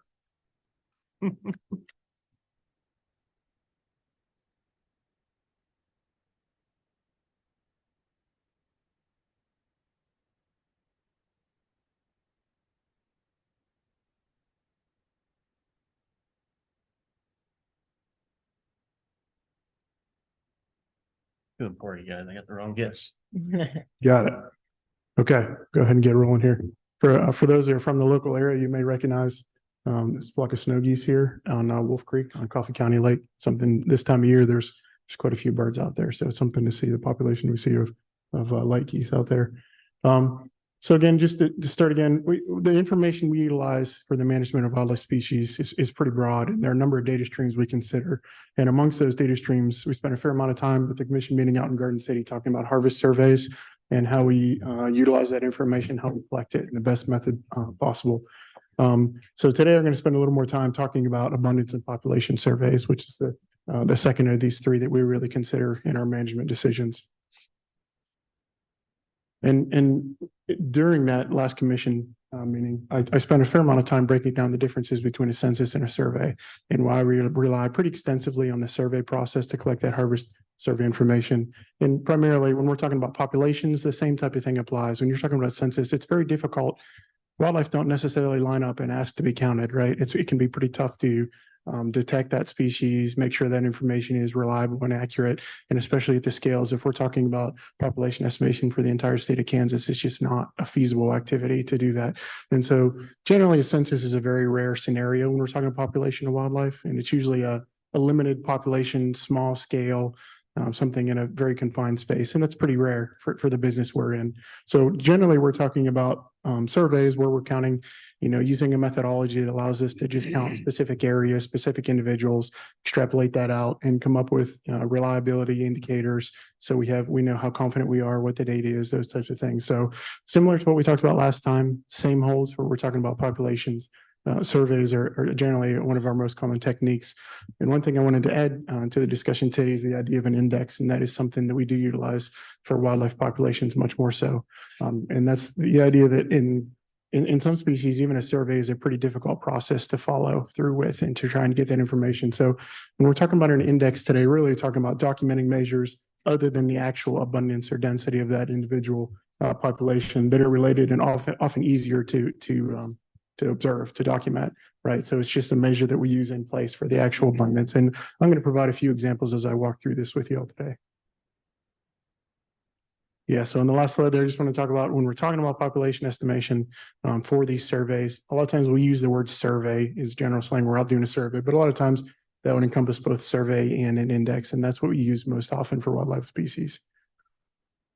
The question is, why do we choose one versus the other, and when do they come into play? And a lot of that has to do with the bottom part of the slide here. It has to do with the limitations that make it difficult to document that individual and count them, and that's detectability, having an accurate, reliable survey, the time and effort necessary to complete it, and of course the cost that's associated with that. There's only so many staff in the state of Kansas that we can rely on for these surveys, and we have so much time with the number of surveys we have to complete. So there are some limiting factors, of course, and then you combine that with when we think about for that species, what we need to know as far as scale, precision, timing, things like that, time of year.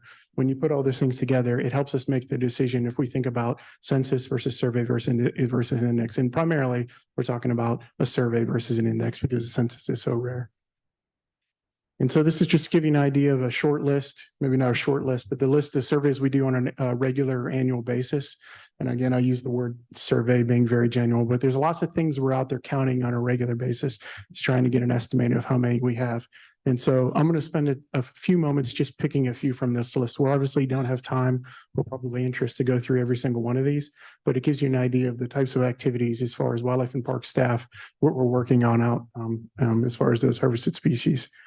We're going to start with some examples from the index, the population indices. And the first one is probably one that most folks know something about because they show up in our annual report forecast for upland birds. And so you see some of these figures probably look pretty familiar to you, but for the pheasant, crow, and bobwhite whistle counts.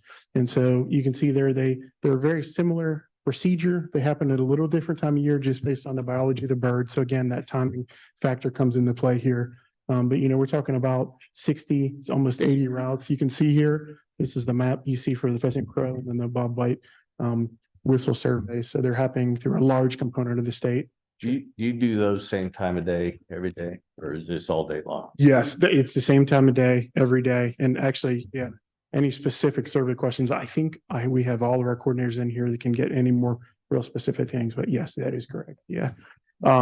And so there are a little bit differences about the length of the duration of the stop and how long we're listening, the number of stops and how long they are. You can see here, we're talking about 20-mile survey route versus a 10-mile survey route. So there are some little differences, but the same idea that really applies. And we're talking about, instead of just saying we're estimating the number of individuals out there, this is an index. This is an example of an index. So we're counting the number of crows per stop. That's what we're recording on our data sheet for pheasants, and then the number of calling males per stop for quail. And so this is a great example from my perspective to kind of run through the idea of an index. Is we're not actually counting the number of individuals out there and saying that's how many quail are in that stretch of road. We're using it as an index. And so we can do things like compare areas.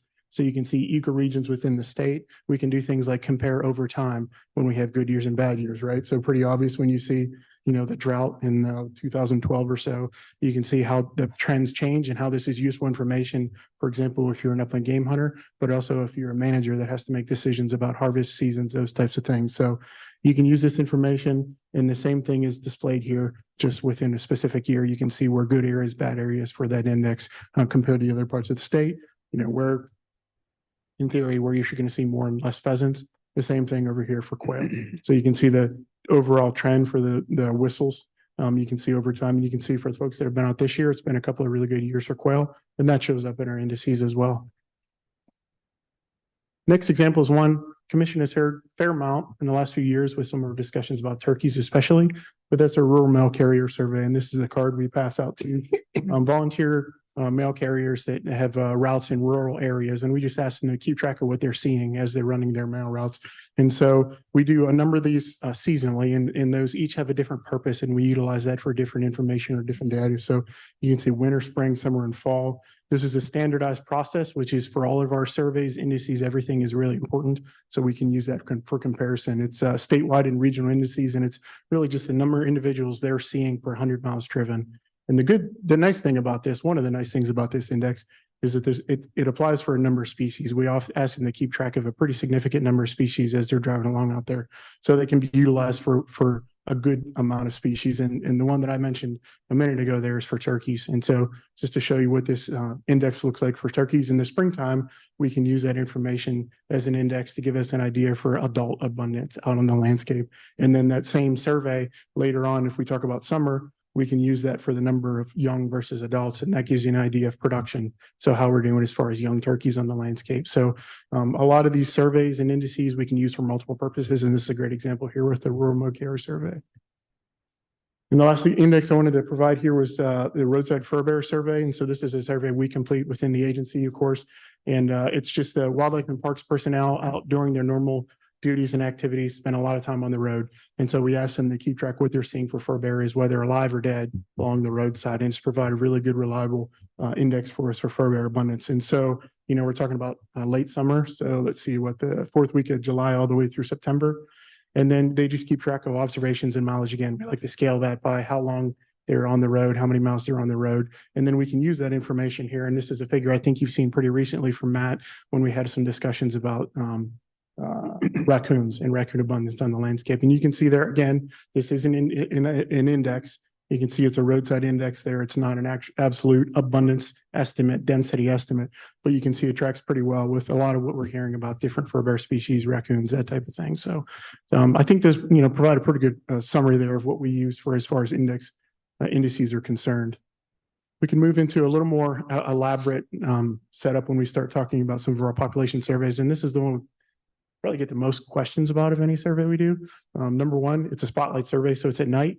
Sometimes folks want to know what we're doing out driving around at night with spotlights, and also just how we're keeping track of deer abundance in the state. So now, rather than when we talked about indice, we're talking about just an index or a general number. We're actually producing estimates of abundance, whether that be density or overall estimate abundance, for example, for number of deer in the state of Kansas for a deer management unit.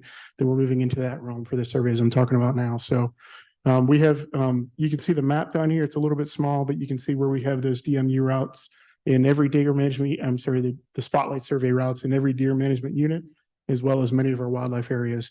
And so this is a survey that begins at least 30 minutes after sunset. It's conducted in the dark spotlight survey. Yep. How's distance figure into this? Why do you estimate distance? Yeah, so the idea with the distance survey is it helps us actually come up with abundance rather than just the number of deer we counted, right? So instead of just a line survey, you estimate out the deer you spot with a spotlight, like this individual here. You have a rangefinder and you estimate both the angle from where you are and the distance that deer is. And so then what that allows us to do with the procedure and methodology is we actually come up with a density of deer, abundance of deer. As long as you have enough observations, it allows you to provide a more useful, functional, and reasonable estimate of how many deer are actually on the landscape than if you didn't do the distance sampling component of it. And so the distance, when I say distance, you're actually estimating the distance to the individuals you observe. And that's kind of what we're trying to show in that picture there is if you have an angle and a distance, you can estimate abundance using that survey methodology. So Levi, that pretty close to accurate? Yeah, close enough. Yeah. So routes do vary in length. Generally, they're going to be shorter on wildlife areas where just because of the nature of wildlife areas, a little bit longer outside of that. But we are relying on the public roads, spotlight deer, locate, estimate that distance. And we're trying to overlap when, peak deer activity, when deer are out in observable locations. But we also want to try and avoid the firearm deer season, which is going on right now. So that has a lot to do, again, with that timing for when that survey occurs.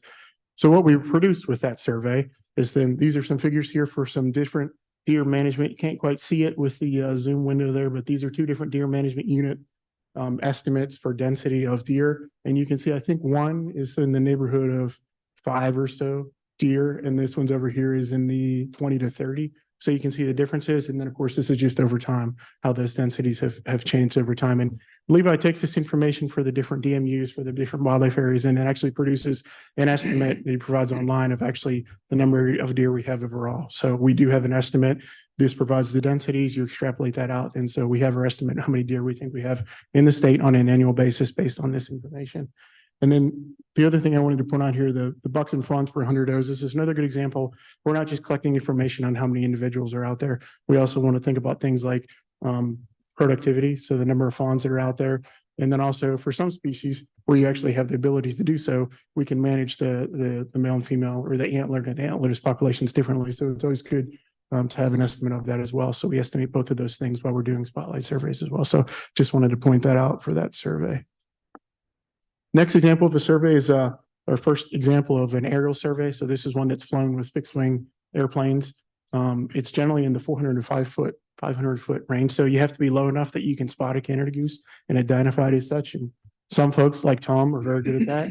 Myself, maybe not the best at that. So it takes a little bit of skill involved, but we're serving 1 square mile units based on the public land survey system. And you can see I included a figure here in the bottom right that shows the places we're surveying for Canada geese. So it's flying from 1 square mile cell to cell and then looking for Canada geese during the period when they're initiating nesting. So we use a stratified sample of habitat metrics to decide where, Canada geese we anticipate them being. And a lot of that has to do with the presence of water. Canada geese are nesting that time of year. They're always going to be associated with that water source. We do about 150 a year. And again, that happens in early April to coincide with peak nesting. And so Tom provided me with just a few pictures of what we normally see looking at the airplane, the different types of habitat we often see Canada geese in. A lot of them actually occur in these urban landscapes like you see in the city of Wichita, city of Topeka. Then also we have examples here from just a wildlife management area on our reservoirs, and then some examples in just rural landscapes like the Flint Hills. And so we're surveying 1 square mile plots from the airplane looking for Canada geese.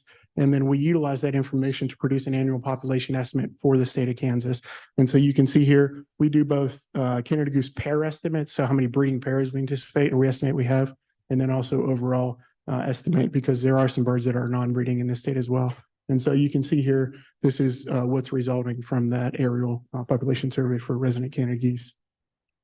And finally, I wanted to give an example, probably our most elaborate survey design, most sophisticated. There's a lot that goes into this survey, and it takes quite a bit to estimate our abundance of prairie chickens on our landscape. And so this one, we've stepped up to a helicopter survey. It helps with observability and makes it a little bit easier to see those individuals. So we're doing helicopter surveys for prairie chickens, and we fly transects randomly in randomly selected cells that are 15 kilometer and 50 kilometer. You can see here, this is our map for greater prairie chickens, potential cells. And then within a cell, you can see the little helicopter there. It's going to fly those to transects, and it's going to be looking for those abnormally large prairie chickens right there. I wish it was that easy to do, but not so much. But so that's the general idea of the process that we follow.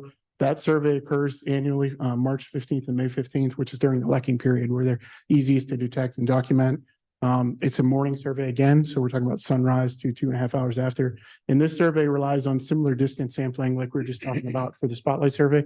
It also has mark recapture technology baked into the process as well. So a lot goes into the survey and survey design of this for this. And a lot of this came about through the range-wide conservation plan for lesser prairie chickens. So we started this with our lesser prairie chickens, and we have since adopted it to utilize for our greater prairie chickens as well. So for lesser prairie chickens, it occurred on the entire 5-state region. So it's a range-wide effort, a significant effort to come up with those population estimates.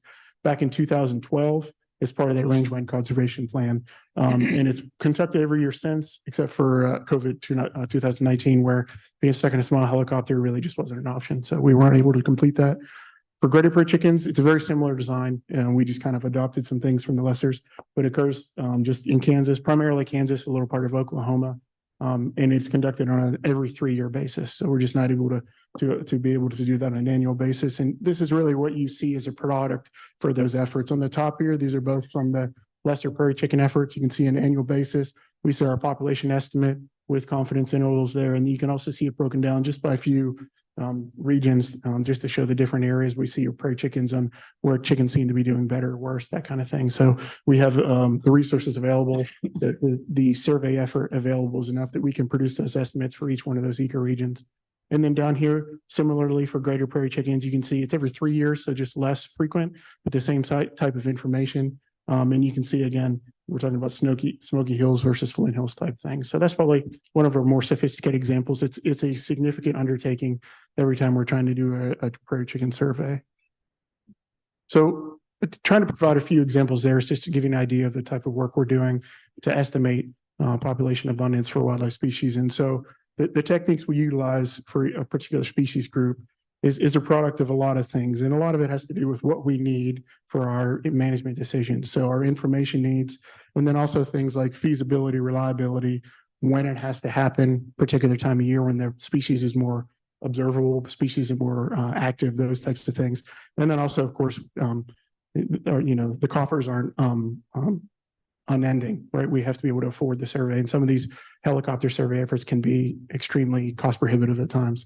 A lot of times, as I mentioned, we do a number of multiple survey efforts for particular species groups, and we could be doing surveys, for example, for upland birds. We can talk about doing our whistle index surveys for abundance. We can talk about our brood surveys for production, rural male carrier surveys. So there's a number of efforts for a particular species group that helps us inform those decisions we need to rely on. And so when you start adding things up, this is just a figure to give you an idea of within an annual basis and all those surveys that I had listed there. It's a pretty extensive calendar if we're trying to accomplish all this. And for the large majority, this work falls upon, they're coordinated by the statewide coordinators that are primarily focused here in Emporia, but the staff of Kansas Wildlife and Parks, and that falls on wildlife biologists, public area managers, law enforcement, fisheries. So it's a lot of work to get done on an annual basis just to be able to come up with population estimates for those species groups. And so the question is, why are we doing that? Why to go through all that effort? And the folks, the thing that comes to mind, of course, initially was the harvest management decisions, if we're going to increase limits, lower limits, those types of things. But there are lots of other things that come into play for as well. Things like habitat conservation and prioritization decisions when we're having conversations about where we want to prioritize a specific type of habitat, grassland habitat, a specific type of grassland habitat. Having this information is essential. It's not just helpful, it's essential. And also things like season setting, for example, for migratory birds. You've seen the data that Tom has provided on when birds are where and what locations. All of that comes from these surveys as well. And then, of course, for species that we have conservation concerns like lesser prairie chickens, status assessments, listings decisions, all of those things are informed by the data we're collecting as far as how their populations are doing in the state. And so just overall, I just wanted to mention that we will continue to, we always have, and we'll continue to assess what the best methodology is. And, there's been some discussion today about a few new technologies as far as hunting, and that is true for survey work as well. Things like thermal optics, cameras, drones, satellite imagery, and even analytical techniques. That's constantly changing. And I can think of 4 or 5 examples in the last 5 years where we've either funded or participated in research projects that specifically were meant to address our surveys and how we can improve upon them. So we take that pretty seriously in our office to make sure that we're using the best technology and providing the best information that we can. And I do want to mention that the results that we provide for these are all available on our website. And if you have any trouble finding them, feel free to reach out to the Emporia office and we can put you in the direction. But everything I put up here, you can find on our website too. So it's all publicly available information. And finally, I just wanted to end by pointing out, I think you have met or been introduced, or every one of these folks have been standing at this podium at one point or another to provide that information on recommendations for seasons, regulations, all that type of thing. But these are the folks that coordinate all that survey work. And most of those are stationed again here in the Emporia Research and Survey Office. And so this is one component of their job, but it is a pretty darn significant one. And in addition to the folks that are on this list here that are coordinating all that work, our statewide coordinators, that also falls upon the employees. Pretty much every employee that works for Wildlife and Parks helps out with one of these surveys at one point or another. So it's a significant effort. So I certainly want to applaud them and their work, and also the folks that help contribute to those surveys. And I think with that, I'm happy to answer any questions you have. Yes, sir. The spotlight survey, is that done on all roads or just main roads, or? Generally, we try and stay away from roads that it'll be an issue as far as traffic.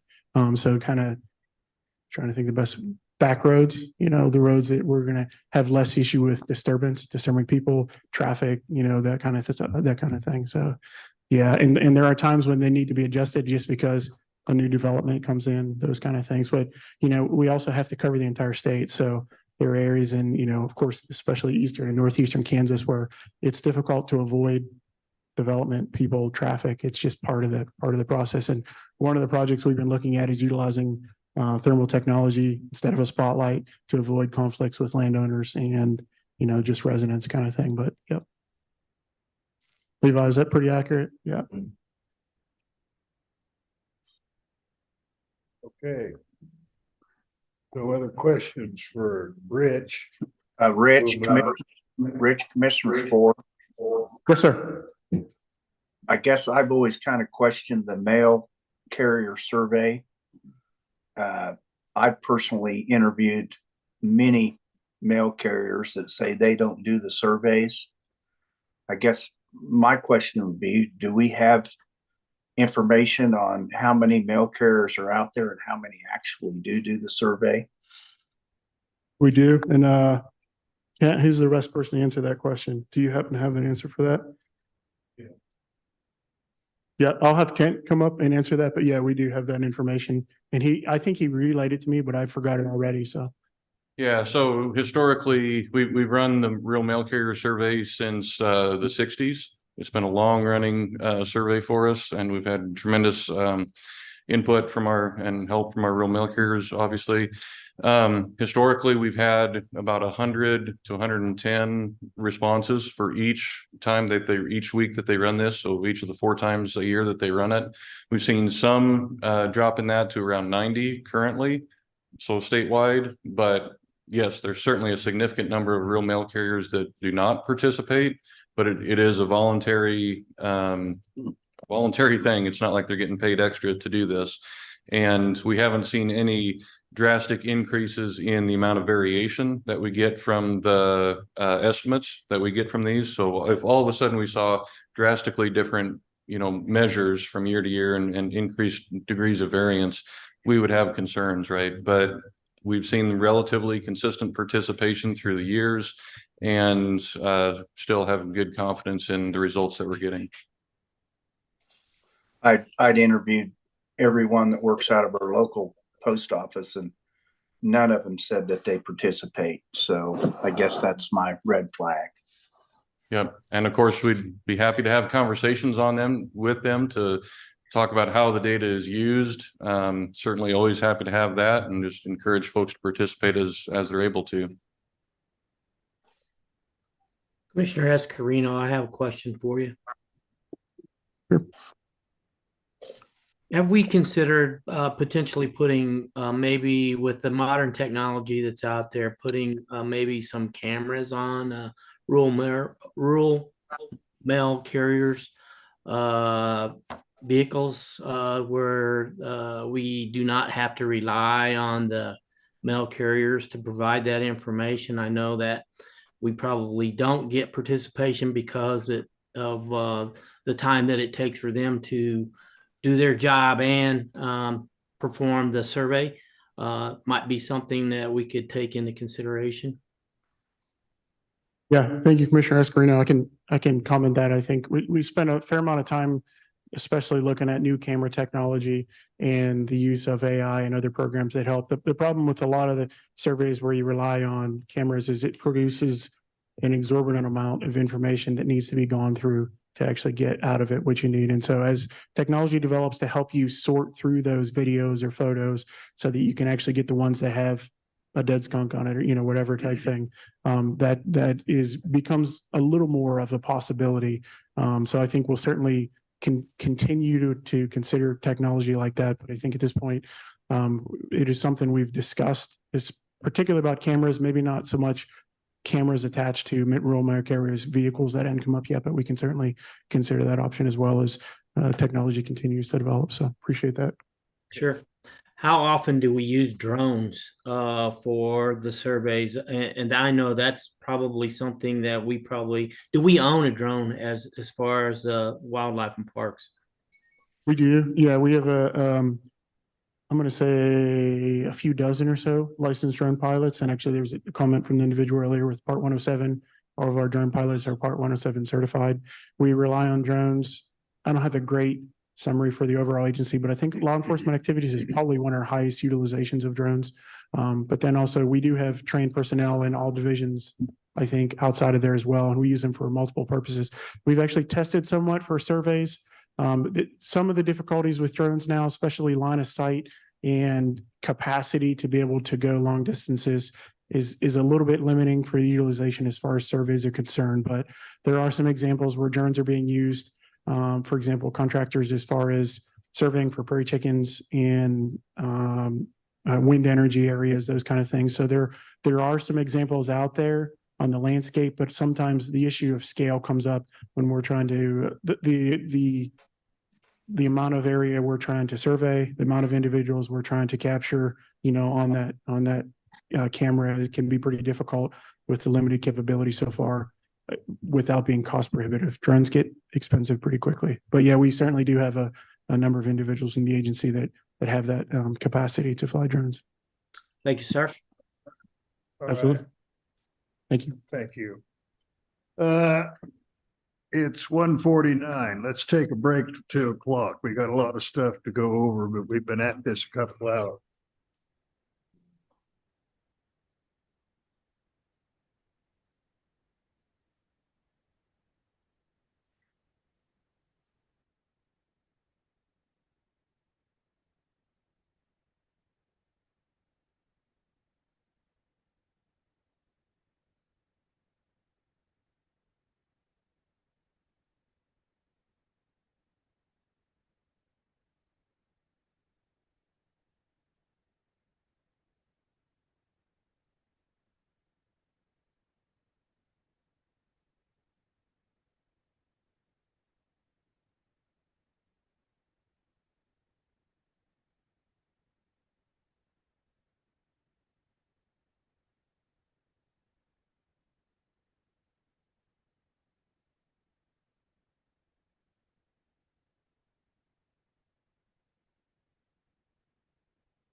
Seats.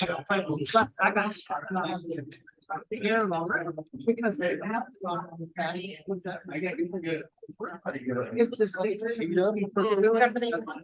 Body's okay, but my legs are. Yeah, Doug got a hold of it. huh? Yeah. I get it. All right. Let's move on. Emporia Fisheries Research, and I always get confused. Is it Cook or Coke? Cook, but anyway, it's fine. All right, Jeff Cook.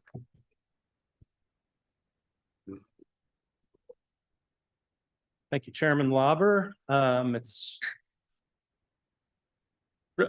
really good to be here to talk with you today here in Emporia. Thanks, Jason. We have about 9 minutes and fisheries research and invasive species, and I'm going to try to give you a real quick overview of those things today. And my goal is to explain about 10 different projects in about 20 minutes and get out of here.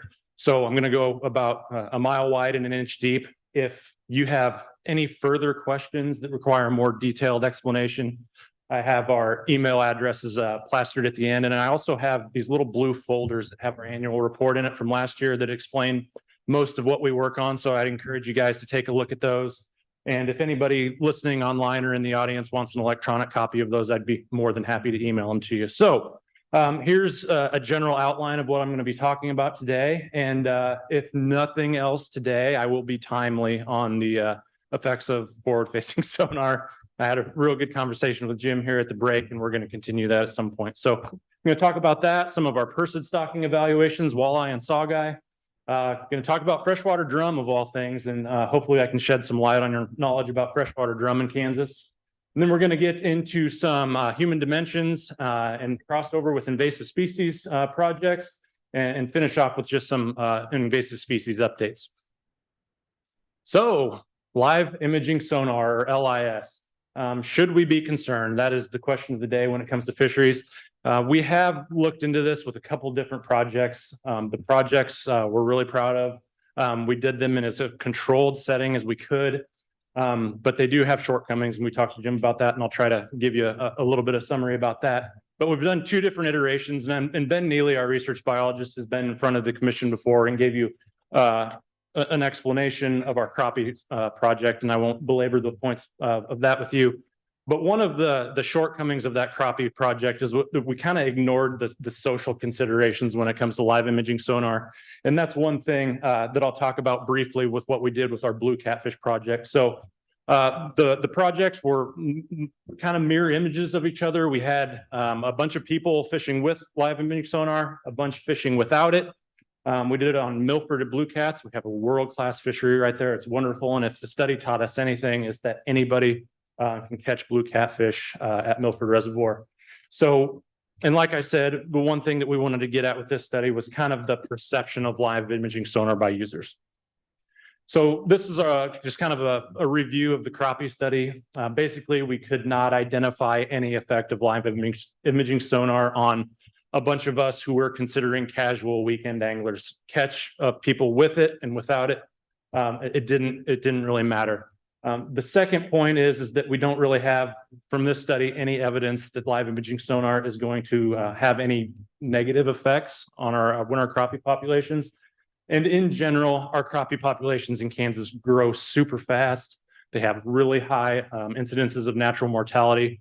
So the biology basically says that harvest restrictions, especially on our large reservoirs, are generally not needed. Those harvest restrictions, in our view, are mainly a sociological issue. So if you want any more information about that, we can debate that probably for hours. But again, a shortcoming of that study is we didn't really address any of the social concerns. So we went ahead and altered our study design a little bit for our blue catfish experiment. Our catch metrics were very similar to the crappie study. That teams using live imaging sonar averaged about 32 pounds or kilograms per angling period, compared to 37.5 for teams not using it. So those teams without live imaging sonar actually caught more pounds of blue catfish per angling period. So No evidence that live imaging sonar, again, casual weekend anglers like us, didn't affect that catch. So just a couple of quick nuggets on the survey part of it, the perceptions of live imaging sonar.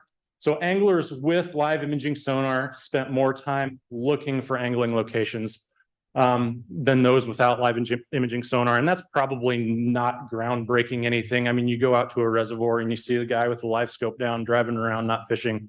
He's just looking for structure, looking for fish. We get it. So we did quantify that though. And anglers with live imaging sonar said that they would expect similar catch of blue catfish if they didn't have it. So these are the haves. The people with it said, yeah, we used it, but if we didn't really have it, I don't think that would matter.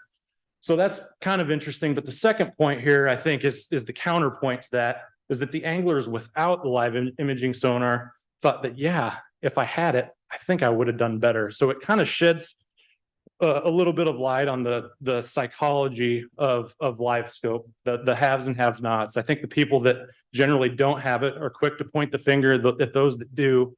But in this case, the ones with it said, I don't think it really helped me. So just a little bit of information about that. And both of these studies are published in peer-reviewed literature. The first one is in Fisheries Magazine. The second one just got published in North American Journal of Fisheries Management. Ben Neely did an excellent job writing it up. And just to brag on him a little bit, it is that journal, which is an international journal. It's the featured article for this month's issue. So it's free online if you want to go look at it, or I can send it to you. All right. So the second project I want to bring up is in relation to pursids, or walleyes, sauger, and sawguy, which is the hybrid between the two. I don't know how familiar you are all with sawguy in Kansas. It's a hybrid.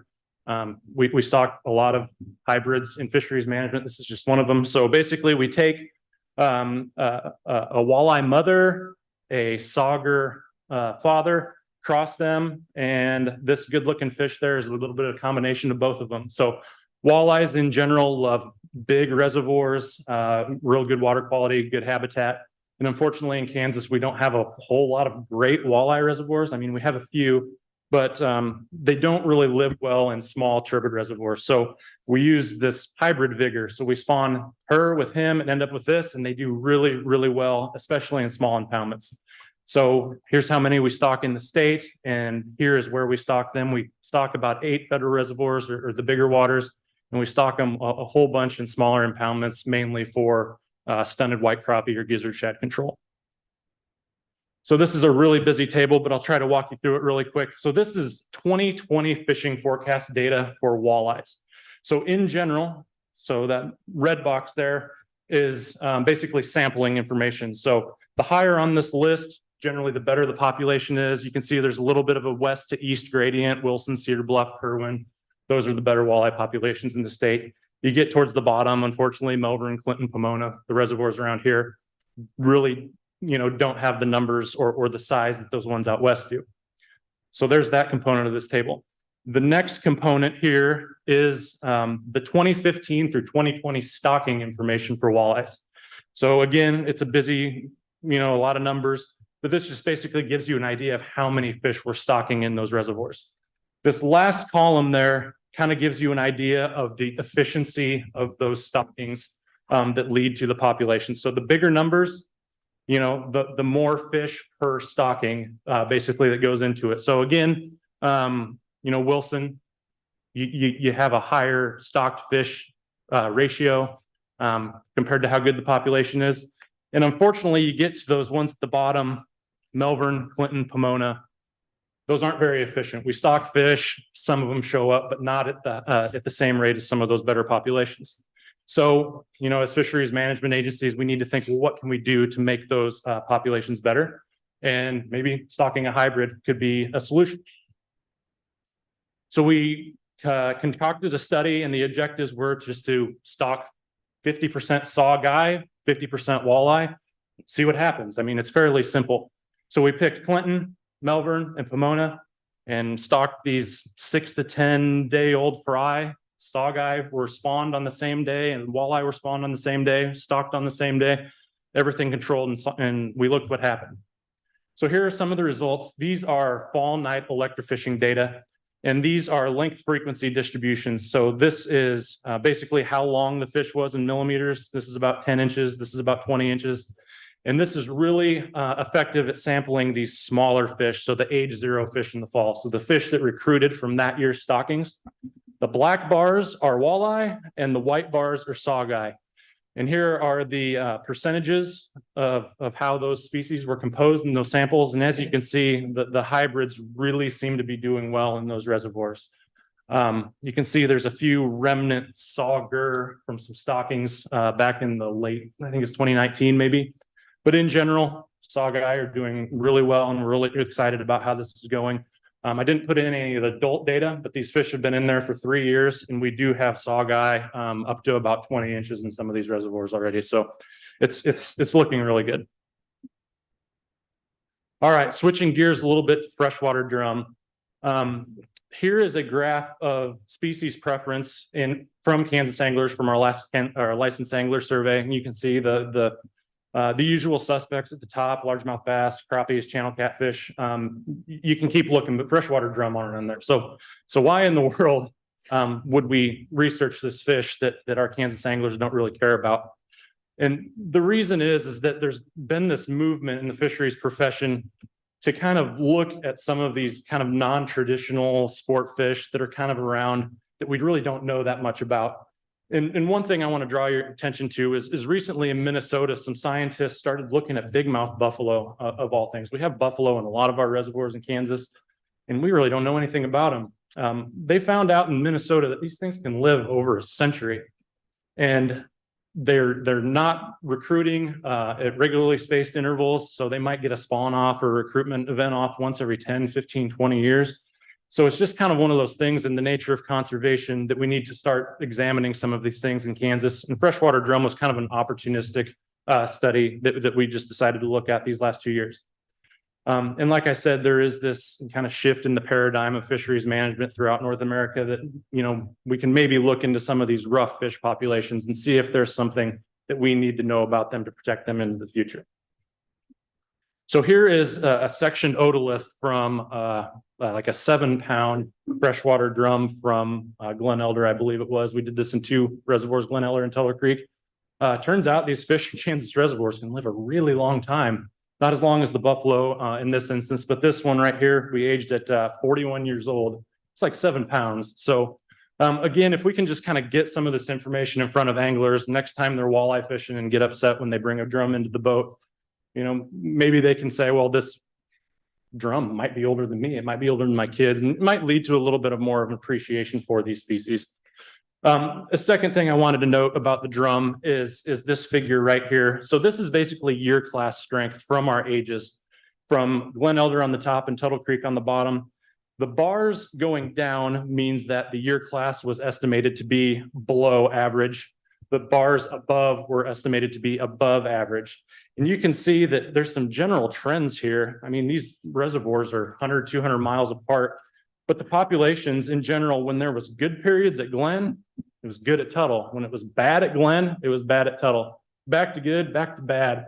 So as fisheries biologists and conservationists, I think this at least gives us some insight that there are maybe some broad, whether it's climactic factors or whatever, that some of these long-lived fish can really give us some insight into native fish conservation, because what might be good for drum, maybe people don't care about right now, might be really good for walleyes or might be really good for blue catfish. So kind of studying these ecosystems a little more holistically is kind of the point that I'm trying to make here. I'm going to really briefly describe a couple of university studies that we're collaborating on with some regional universities. The first one's this project that we're doing with Kansas State. The graduate student at Kansas State has implanted about 120 acoustic transmitters into some fish at Milford and Tuttle Creek. And the objectives of this study is basically to give anglers a good idea of where blue catfish, channel catfish, walleye, sawguy are at in these reservoirs. So it'll give anglers some really interesting information. But one thing that we're really interested in here is evaluating kind of the overlap of these species. Blue catfish are kind of new on our horizon as far as management goes. I mean, they've been in Milford for 30 some years, but we really don't understand how they might affect channel catfish or anything like that. So using this telemetry data, and we also have kind of a sister study to this examining food habits, we're going to see, if these blue catfish are having a negative or positive impact on some of these other fisheries. So if you're out at Milford and Tuttle and catch a fish that has, a little surgery incision and a blue tag, if you keep that fish, we'd sure like the tag back, but just letting you guys know about that. Kind of along the same vein of catfish, we're collaborating with the University of Nebraska-Lincoln to kind of do this Human Dimensions project to kind of examine holistically what our catfish angler attitudes and preferences are throughout the state. Again, blue catfish are kind of blowing up everywhere. And so the way that people are using and prefer to use these fisheries is something that's kind of a mystery to us right now. So this survey started here last year, and it's going to go on through the next 3 or 4 years to kind of examine where catfishing is important to Kansas anglers, what species preference people might like, or where these people might be fishing for these species. So if you happen to get one of these surveys, we'd be very grateful if you would fill it out and return it. Kind of moving on to another Human Dimensions project regarding our trout program evaluation.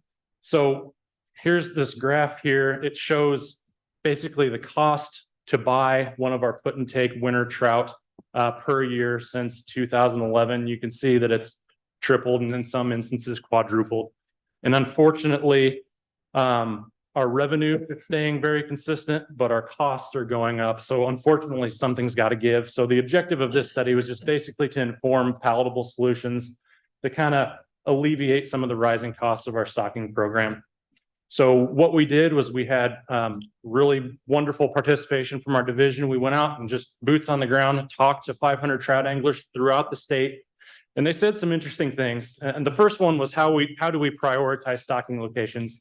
The first thing is, it's not groundbreaking, but we should probably prioritize the ones near population centers. But we also want to prioritize some of the unique opportunities. Canopolis Seep Streams for one, Mine Land is another one, El Dorado Outlet Stream, something a little different from, a pond in Emporia, which happened to be one of the priority ones. We also got some information about how people would like to see the frequency and timing of stocking. In the future, I think we're going to move the start of the trout season back a little bit and really emphasize January and February, which might not make sense on the surface. But from the open-ended comments, it seemed like people fishing really saw November and December as hunting time. You got the deer rut, you got the bird opener, you got rifle season for deer. So I think the sportsmen probably are prioritizing that over trout fishing, whereas during the dog days of the winter, trout fishing maybe has a little bit of a higher priority. And lastly, of course, what size of trout people want. You can buy a few cheaper trout or a few smaller trout or lots of small trout or a few big trout. And it seemed like people wanted fewer, bigger fish. So that's something that we can take into account moving forward.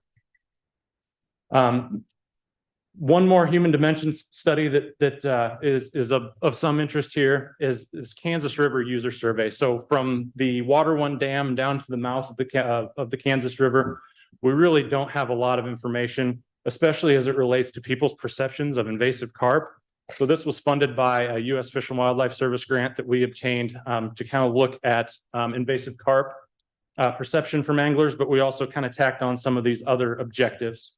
And what we found out was pretty interesting. That stretch is kind of an urban river stretch, and it has a really diverse user base. It's really comprised of traditionally underrepresented user groups. I think approximately 50% of the people that were surveyed were non-white and 20% were non-English speakers, which is important because we asked them, what is your perception of the invasive carp in that area? And I think it was something like 90% of the white people were aware of the issue. But the non-white users, I think it was like 40%, only 40% were aware. So it's something that I think we really need to take that information and, really do our outreach about these invasive species in a different way, which is tailored to the community that's using it. So that's some really good information for us. We also, here's a map of the survey where we encountered these people. So we did it on a boat, and there's 3 access points, and it's not surprising that's where everybody was, but there was hardly anybody in between. So Again, this is a really important place for an underrepresented group.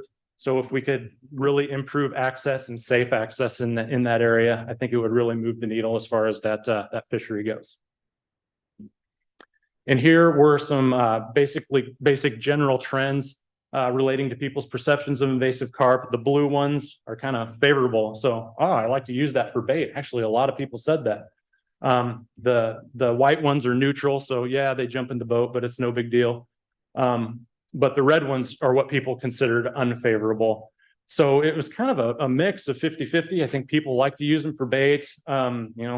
Sometimes they like to see a 20-pound fish jumping out of the water, as long as it, it doesn't drill them in the face when they're doing so. So it gives us a lot of information from this study about how to kind of tailor our outreach and how people perceive these.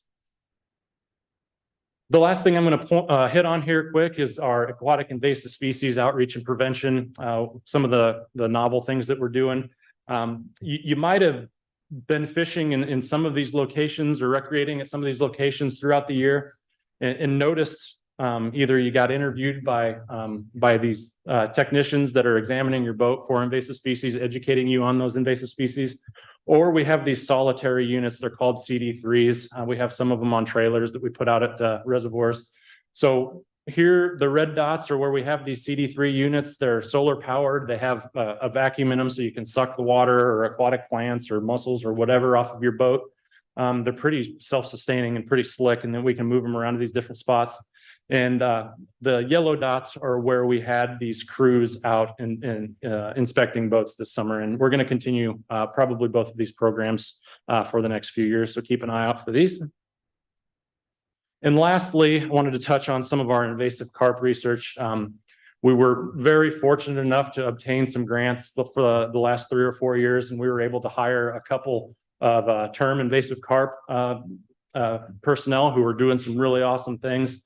The first thing that they're working on is this. So this is the Bowersock Dam here, and it's really small, but you can see that silver carp there trying to get up. It's the nature of fish to try to get upstream into a place where they can thrive. And right now, the Bowersock Dam is a physical barrier to upstream movement of invasive carp. So upstream, we don't have a lot of evidence of those fish being there. So it is a barrier. But if we get another 1993, all bets are probably off, and they're going to be, knocking on the door of Tuttle Creek's tailwaters, Milford tailwaters, and things like that. So one thing that we're working on is as a physical deterrent on this. Initially, we had some ideas about doing an acoustic barrier, so you'd have these really annoying noises trying to scare the carp away. But it might be more simple than that, and just trying to put a barrier in here that prevents large-bodied fish from jumping over that at high flows, but actually would still prevent or allow smaller native fish to move in. But we're still in the planning process of that. We also have the removal crew out. There's 2 or 3 employees for us that have removed a little over 40,000 pounds of invasive carp from Bowersock Dam to Water One Dam a little over the last year. So they're really trying to make a dent in that population. And the last thing I want to note is the Neosho Basin Telemetry and Informed Removal Project. So there is a small population of big head carp in Grand Lake that migrate into Kansas through the Neosho River. Occasionally, paddlefish snaggers will catch one, and it'll be 70, 80, 100, 110 pounds. And in cooperation with us in Oklahoma, we'd really like to get a handle on this population so it doesn't have the chance to get off the spawn one of these years. Because it does seem like there is some limited recruitment, but so far it hasn't exploded like the Kansas River. So this next year, we're going to try to get our hands on some adults, put some transmitters in them, follow them around, and see if we can make some informed decisions about removal of that population. So with that, I'd like to note all of our excellent employees here that make all these projects possible. Again, if you have questions, feel free to email me or contact them. So stand for any questions. Thanks for your time. Any questions from the commission? Commissioner Spohr, what would be Yes, the sir. downside? What's the downside to putting saugeye in all reservoirs in Kansas? There's a couple philosophical arguments there. The first is that we need a pure walleye brood stock in order to make all those saugeye. So we do need to maintain some genetic purity just to have a brood stock. There is also some uncertainty surrounding, the genetic implications to downstream, native sauger populations or native walleye populations. So there are a couple of concerns, but right now they seem to be doing pretty well. Thank you. Any other questions? Well, thank you very much. Thank you.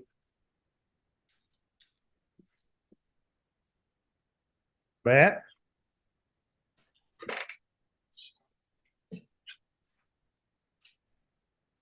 All right, thank you, Mr. Chairman. I'm going to be talking about antelope KAR 115.25.7 open season bag limit and permits. And since this is the first, it seems like I'm up here at every meeting talking about antelope and elk anymore, but this is actually the first one of this regulatory process to talk about these two things. And so I'll give you a little bit of background information on these two regulations before I get into our recommendations.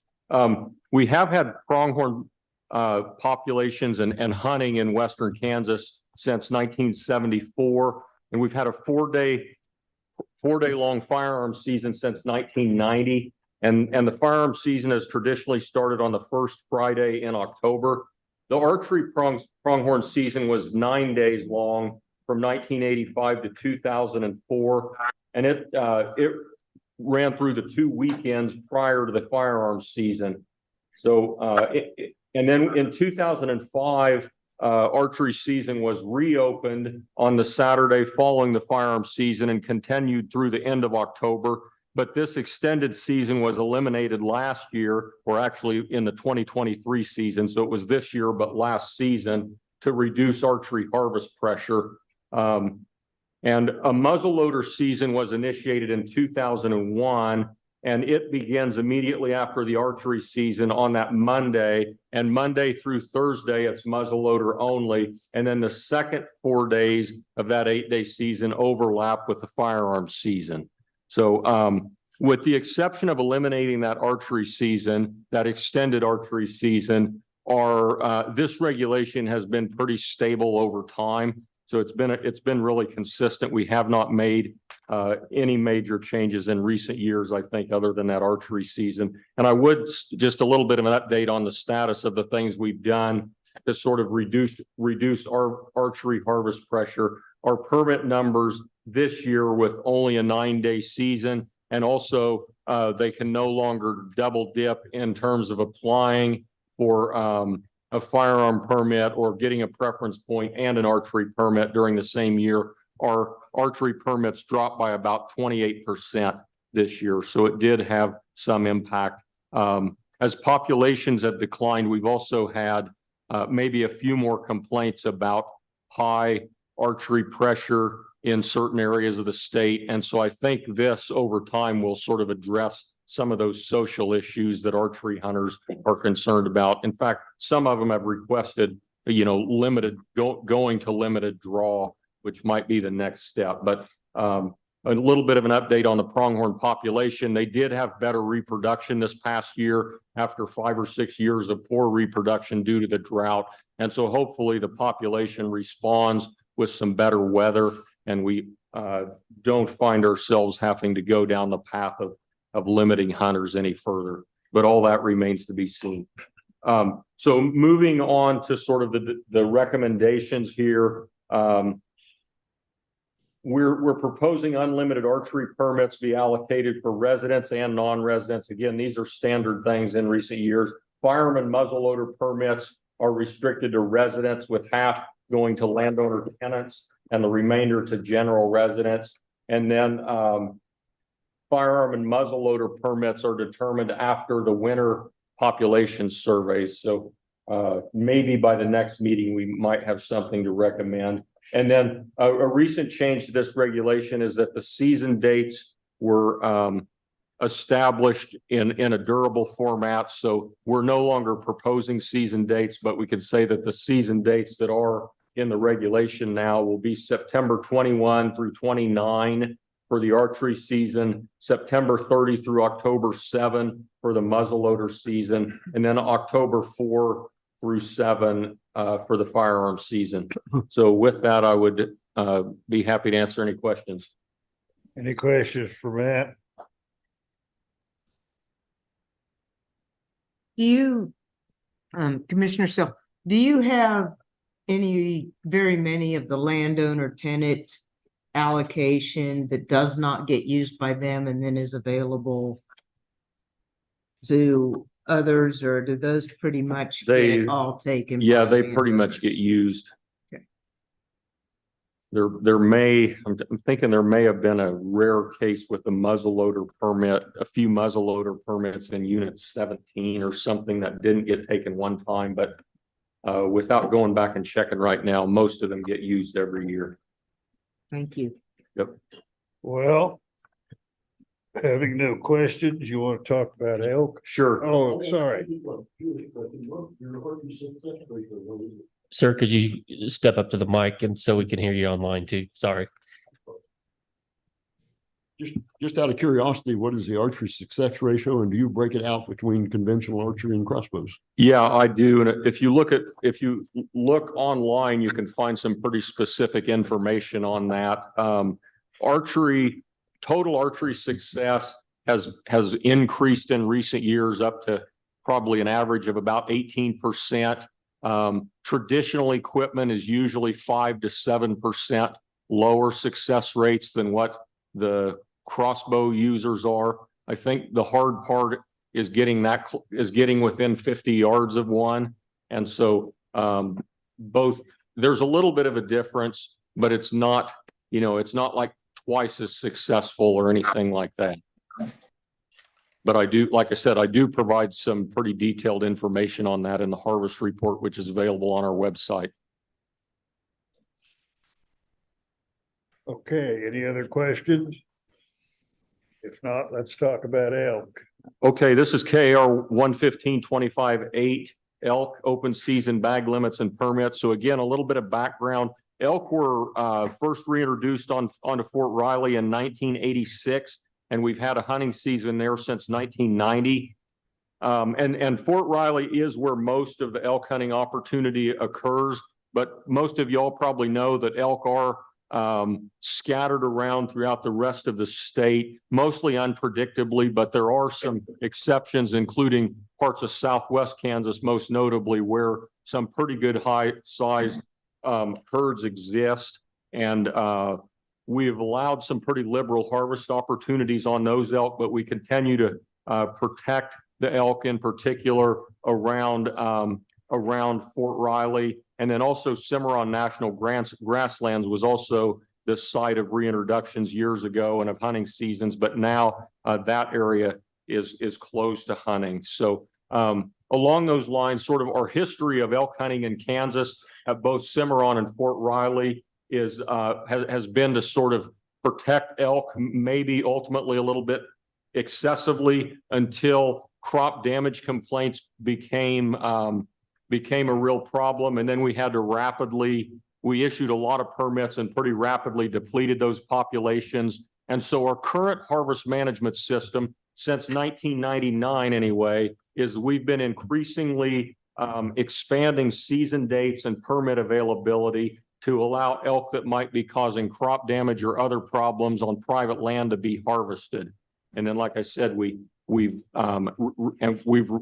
protected those elk to a higher degree on those public land, or not exactly public land on Fort Riley, but Cimarron and Fort Riley, the areas that we've sort of protected to a higher degree.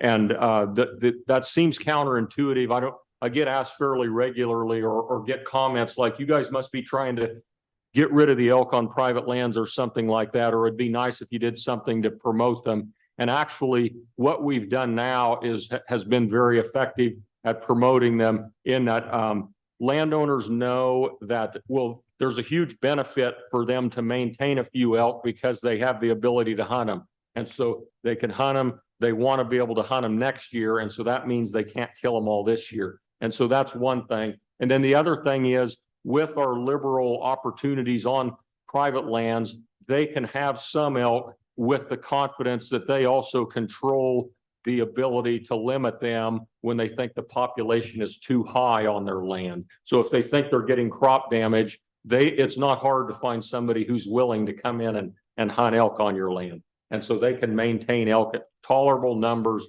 with confidence. And the net result of that is that elk have increased pretty substantially on private lands in the last 15 to 20 years, really. So the population is in good condition in the current state. So moving on to the recommendations, we don't currently anticipate any major changes to this regulation in terms of season structure, bag limit, or permits. The season dates are durable and they are also standard in that they haven't changed in recent years. And so I won't read over them in this case, but they are provided in the briefing book. And then the typical permitting issues or options here are that the elk permits are available to Kansas residents only, and permit applications are separated into military and non-military applicants. Those limited draw permits on Fort Riley, if they weren't, we have enough enough general residents and few enough military personnel apply that the military personnel basically wouldn't hardly get any permits. So we do weight it so they get some of them. And then the Unit 2 permit recommendations, which is Fort Riley, will be determined at a bit later date. As we get farther into this season, we'll know what the success rates were on the fort. And then also sometimes Fort Riley conducts an aerial survey that weighs into our considerations, as well as potential crop damage complaints around the fort. So again, we'll be back with those permit recommendations at a future meeting. And then an unlimited number of hunt on your own land and antlerless only permits are available. Antlerless only and either sex permits are available in units 2 and 3, and an unlimited number of general residents and landowner tenant antlerless only and any elk permits are authorized in unit 3. So that's kind of an overview of what this elk regulation is and what our elk hunting is today. And so be happy to take any questions. Any questions for Matt? In unit 3, those landowner tenant tags, are those just resident landowner tenants? Non-resident tenants can get permits also, but they are, of course, by statute are not, the tenant isn't necessarily classified as a non-resident. So non-residents can get tags if they're tenants. Yeah, if they're a tenant, but by law, the tenant is not a non-resident. So when the non-resident classification would include the general non-residents as well as non-resident landowners. Okay. Well, no other questions. Thank you. All right, thank you. Now we're going to turn the meeting over to Levi for a while. Thank you, Mr. Chairman. The Levi Jaster Big Game Program Coordinator, Emporia, Kansas. First thing I've got to talk about is KAR 115-25-9A, which is our military deer season regulation. We're introducing this now just to kind of get a jump as we've dealt with some of those regulation promulgation issues over the last little bit.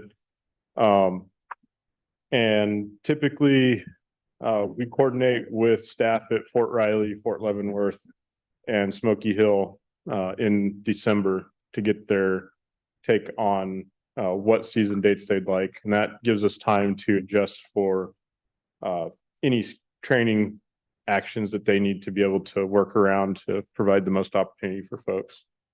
So I would say at the next meeting is when I will bring an actual recommendation for this regulation forward. And I would answer questions on this one if there are any. Okay, to go on. Okay.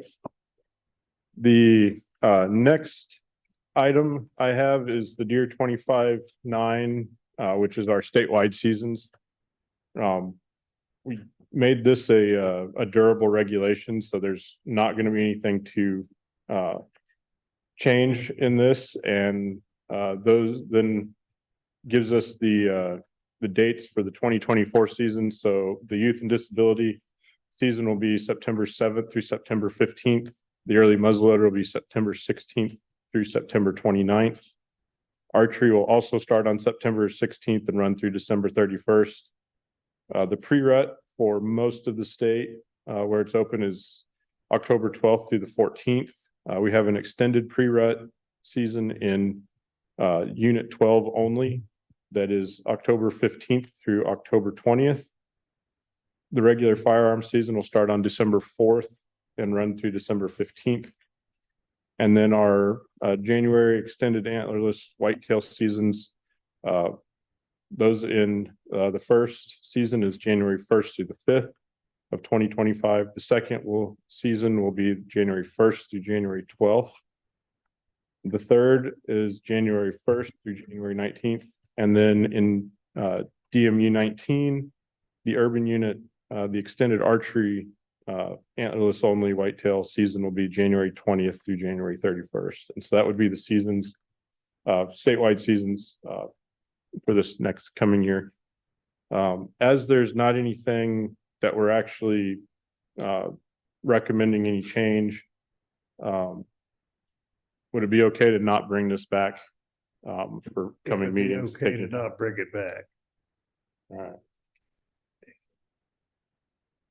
And if there are, I would take questions on the statewide seasons if there are any though.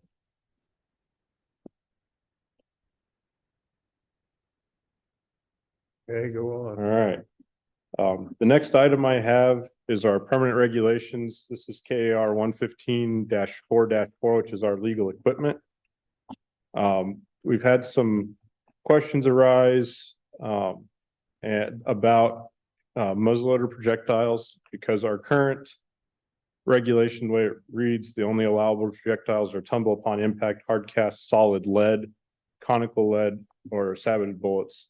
And so there is concern that this does not allow the use of non-toxic, since it specifically mentions lead. And the way we are leaning right now is that our recommendation would be to just strike lead from the regulation. But I also wanted to ask the commission if they feel that that's enough to do to allow non-toxic, or if we needed to dive deeper into the wording. I think it's pretty self-evident as to what that means. I don't know whether you'd want to say just non-toxic projectiles. I mean, I don't know if it's necessary or not. I'd leave it up to the deer groups to decide what they want to do. Okay. What other options for bullets are there out there that would not be included? There are a couple of non-toxic round ball that I found out there. They're not widely available. It was just the main concern that was brought up is that since it specifically mentions lead, that if there was another option, there was the legal aspect of actually being able to use it was the case. Yeah, and I so didn't ask I'm sorry, Levi, I didn't ask my question very well. What bullets are out there that we definitely want to exclude? I'm not aware of really many. I mean, unless they're something that's, not going to hold up to killing a deer, but, we trust hunters to use sharp broadheads, and, so in that case, I think most people are going to want to use the appropriate thing to take their deer. They don't want to wound them. I'd say leave that up to the deer group. Okay. Okay, then the next item I have is the carcass movement regulation. What we kind of talked about previously is in the briefing book as far as what the potential language could be. I began working with Dan on this to actually draft language for regulation here, and he brought up several concerns. And so we are going to need to do a little more in-depth dive into what other states have done as far as how they've implemented it and sort out where we can go with it as far as the Kansas other regulations and statutes. And so we've got some work to do there. We also are going to have to define several things like what is a wild cervid and such, because that's not necessarily in our regulations right now. So I will continue to work with him to get things ironed out to where I have, go ahead, but I have a question now. to where we feel that it would actually be, it would accomplish the goals of the regulation, but also be enforceable. You've got a carcass movement exemption, and we went through those a lot as to what can be legally moved. And is there a reason we have chosen 30 miles? And I bring that up. If you take a meat processing plant, draw a 40-mile circle, you encompass a lot more potential users. And I don't think it defeats the purpose, but it might enable people to get to their processor a little more effectively. One of the issues actually that Dan pointed out was the enforceability of a buffer like that, because the original plan presented a couple of years ago was to actually limit to within the units. Is it possible to say that just transporting to a licensed processor? And that was one of the things that's been done in other states, and so that's something to look at and consider.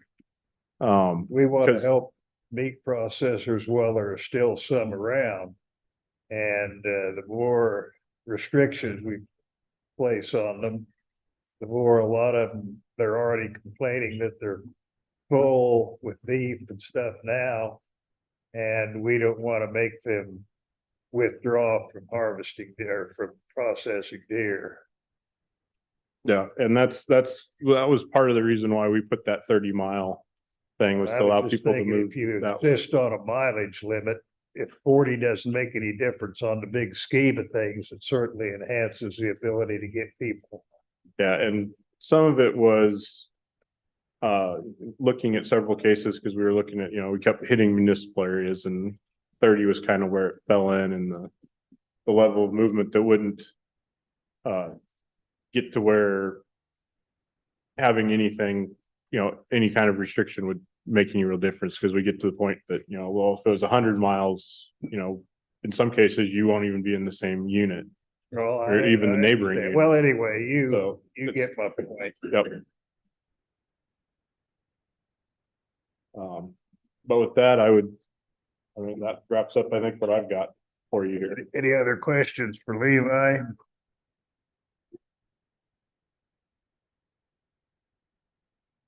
All Does right.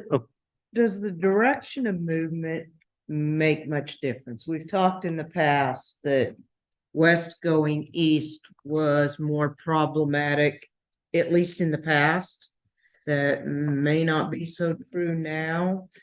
Does that make a difference as we consider that? If they're going west, does it matter as much? It's less of a concern if you take it deeper into a CWD area, positive area. There still is some concern moving around like that with different strains of CWD, and that even as we do have deer that are developing, there's some resistance to it. In the case of CWD, it just means they live a little longer. They still die in the end. But what they've seen with different strains is that deer that do show that resistance, a new strain can come in and completely ignore that resistance because it's affected differently. It gets into some of the genetics and some of that work with both. And then also differences within those different strains. So there is concern about taking something from a long distance into a new area, but it's still better. Your game plan is to continue to refine this and bring it back to future workshops. Yep. Yes, that's the plan right now. All right. Thank you. All right, thank you. Linda, there you are.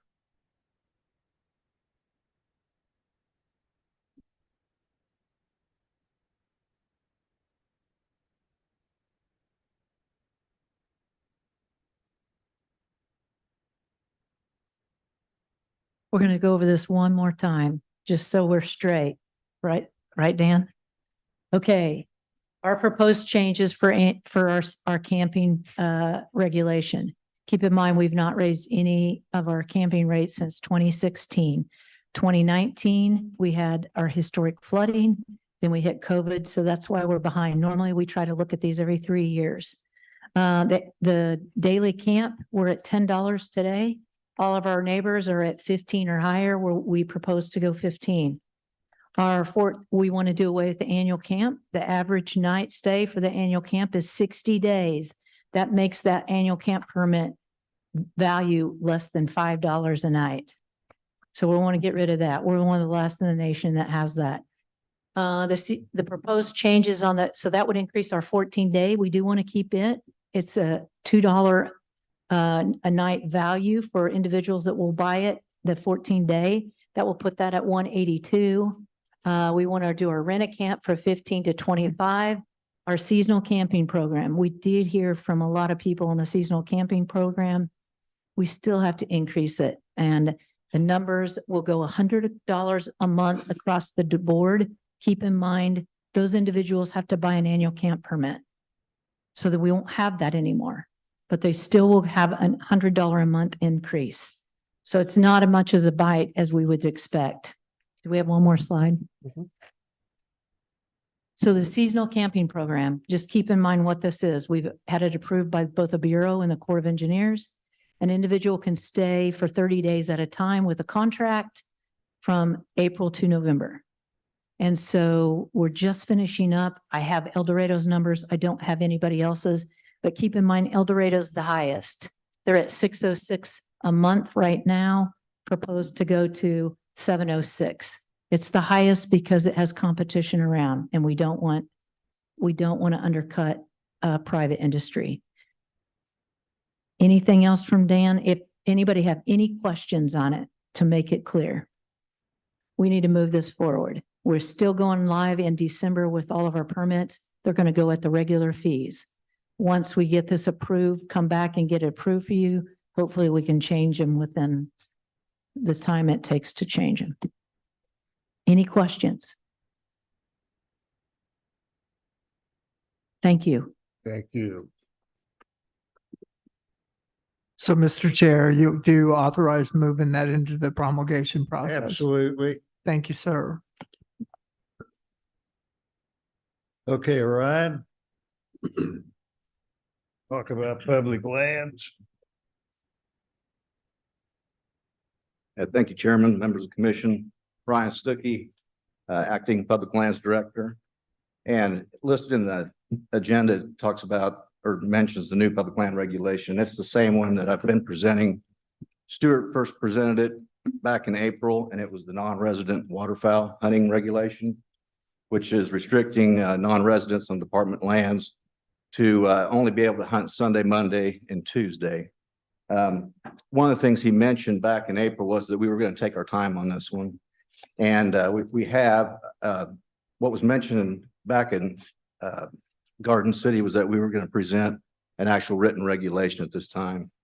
But due to some of the language in some of our leases, we asked Terry Bruce to come in and help us with working through some of those Code of Federal Regulations that we're dealing with on some of the federal lands. So, and we also looked at the WEHA areas and the iWEHA areas. WEHA accounts for about a little over 1 million acres in Kansas, and I think the iWEHA is a little over 26,000. And we had a concern, Public Lands had a concern with implementing the those areas within this regulation. So, and so did the wildlife division. So we got together and we decided that we'd like to leave those areas out of this regulation. So, so in total, we would be looking at the Department of Lands and Waters with our federal partners, but we would be excluding Weehaw and Iweehaw. And this also would not count during the spring snow goose conservation order. So the other thing I mentioned is we did have a few more calls recently, and it was about who would be considered the non-residents when it comes down to the active military, non-resident lifetime license holders, and non-resident college students would still be classified as residents, and that would follow suit with the other privileges that they have. So, and also the department believes this proposed recommendation will have the least negative impact compared to other potential restrictions. Now, this was vetted for several years before we came up with this earlier in 2023, and this was the option that we chose. And we looked at several other states, and we just didn't feel like what they were doing to restrict non-residents is what we wanted to do. We wanted to look at the 3-day restriction, which allows these hunters to be able to hunt every week of the waterfowl seasons. And we felt like that way they could get here when the migrations are heavy and the hunting was best. So, and so you're going to workshop this again? We'd like to come back with the written regulation. We have to meet with U.S. Fish and Wildlife Service, the Bureau of Reclamation, the Corps of Engineers. And we'll do that here over the next month or so. And then we'll come back for one more workshop session with the presentation of the regulation, written regulation. Okay. Any other questions for Ryan? Can you give me just a real brief explanation on the excluding the Weehaw and Iweehaw? And did you get any input from the cooperators on that? Well, when we were visiting with the wildlife division, their concerns is how they were written those original contracts and who are allowed for what different hunts are allowed on those specific properties. And so another thing is they didn't have the concern with the overpressure on some of those, and with goose hunting and all that, we felt like it was reasonable just to exclude those properties. Will this potentially increase some of that pressure to a level that creates any issues, or do you think it'll be fine? It could, but we don't know if it would. I mean, so we want to get through a season and look at it and see where we're at. Okay, thanks, Ryan. All right, thank you, Ryan. There's one other thing is that, as mentioned in the past, is that we do plan to request that the Kansas legislature amend the waterfowl habitat stamp regulation and fees to establish a non-resident migratory waterfowl habitat stamp at a higher fee than the resident stamp. Good. Commissioner Spore, my questions for what's the deadline to get this done so we get it into action for next season? Well, and that's why we really need to present this this January, the next commission meeting, and then we'll have to move that into the promulgation process after that.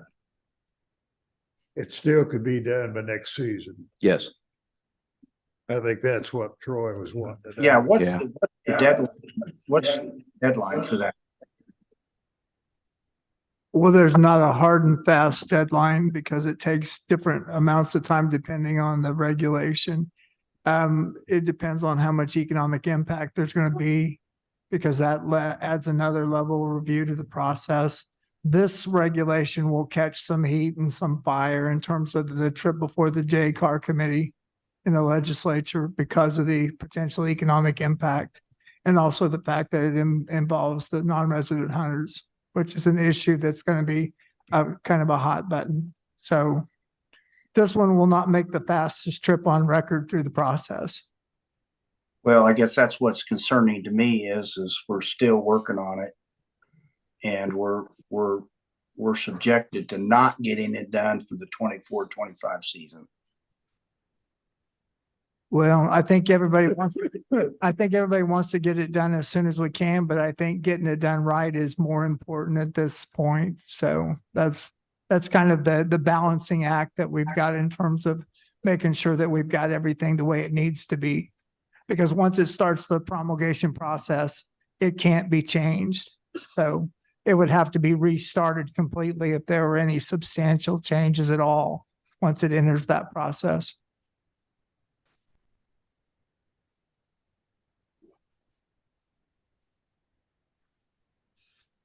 Well, let's try to get it done right, but let's try to get it done quick. Mr. Chairman, if I may, just to kind of further explain on what Ryan alluded to, in this process, when you start looking at, obviously, we can do certain things easier on department-owned properties, but when we're asking our federal partners to follow suit, and agree to this regulation, we have to look at all the code of federal regulations like Ryan was speaking on. And that varies from Bureau of Reclamation, Corps of Engineers, and U.S. Fish and Wildlife Service. So we feel like we've vetted that internally to the point where we're now ready to have those conversations with our federal partners. We feel like we're standing on good ground when it comes to this proposed regulation, and be in a place where hopefully we'll get buy-in with our partners. So that's delayed the process because there was a lot of laws, a lot of regulations, a lot of code of federal regulations that we had to look at and ask Terry to look at with us, and a lot of conversations, a lot of Zoom meetings. So it's been an arduous task, but we feel like we're in a good place right now to keep moving this forward. Okay. And Terry, thanks for your help. I have a question. Phil Escarino, Commissioner. I'm reminded some of you are too young to know who Archie Bunker was, but he always said Edith has supper at 6, whether it's ready or not. And Mr. Chair, yes. Commissioner Escarino has a comment. Yes, Phil. Yes, I wanted to know on the WEHA and the iWEHA properties, do we he mentioned contracts with those individual landowners in those, and he mentioned the language in those contracts. Do we, I guess I may not understand, do we pay for that iWEHA and the WEHA in the agreements that we have? We pay those landowners for the access for hunters to go in and hunt those properties and that. I'm just for clarification on my part. So and maybe we do pay. Yes. Okay. Yeah, Commissioner Escarino, we do pay those landowners, and there is some variability in the rates depending on whether it's qualify as premium habitat or just basic. So we do make those annual payments on the renewal of contracts with those cooperators on the private lands. Okay, so is it a standard fee or is that fee negotiated with each individual landowner? Jake, you want to kind of talk about the varying rates, please?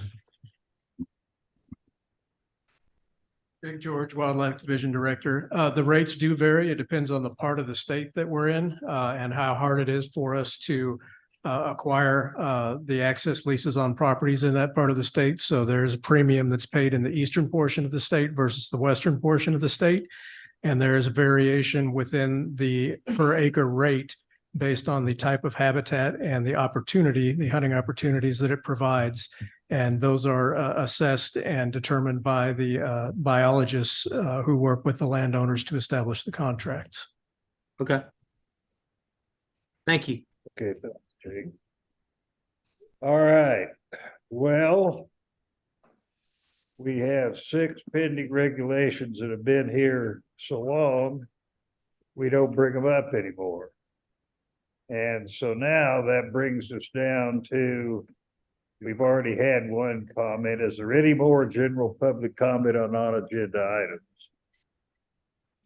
I have a comment. Okay. Chairman Lauber. I guess the deer baiting and the thought of not feeding waterfowl or feeding wildlife is kind of set back at this moment. And I guess I realized that after we went through all this, I realized that there was an aspect of fair chase. And my question is, we got feeders on timers. We've got cameras that go to our cell phones. There's feeders out there that open up during the daytime and close during the daytime, so there's no nighttime feeding. Is there any interest in the commission or staff to pursue a fair chase element in deer hunting?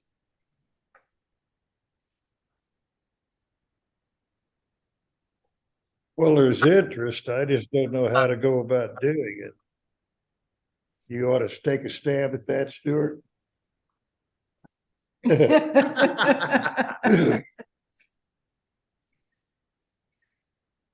Well, it's at the discretion of the commission to have those conversations. Well, how about the commission?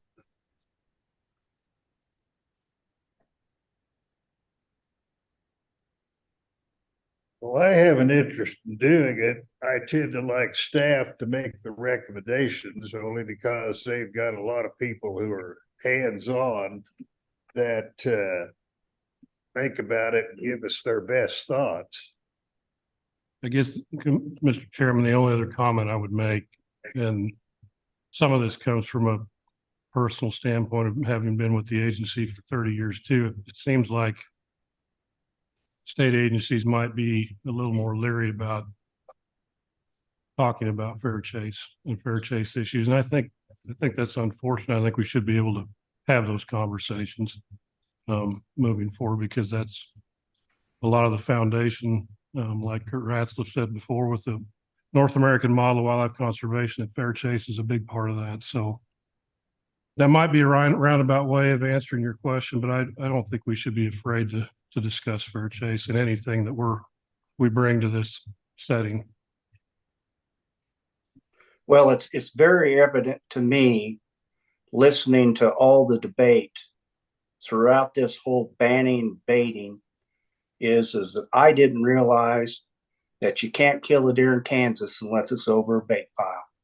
I didn't realize that there's real hunting is not real hunting anymore. You just go, let's go bait them up and figure out what time they're there and let's go shoot them. I guess Nebraska, there's a lot. I guess the start would be is what's other states doing? I know Nebraska has you can't shoot over bait piles within so many days or so many feet. I know there's other places that have that. I guess I'm interested in pursuing it as a commissioner. I think it's something that we need to look at.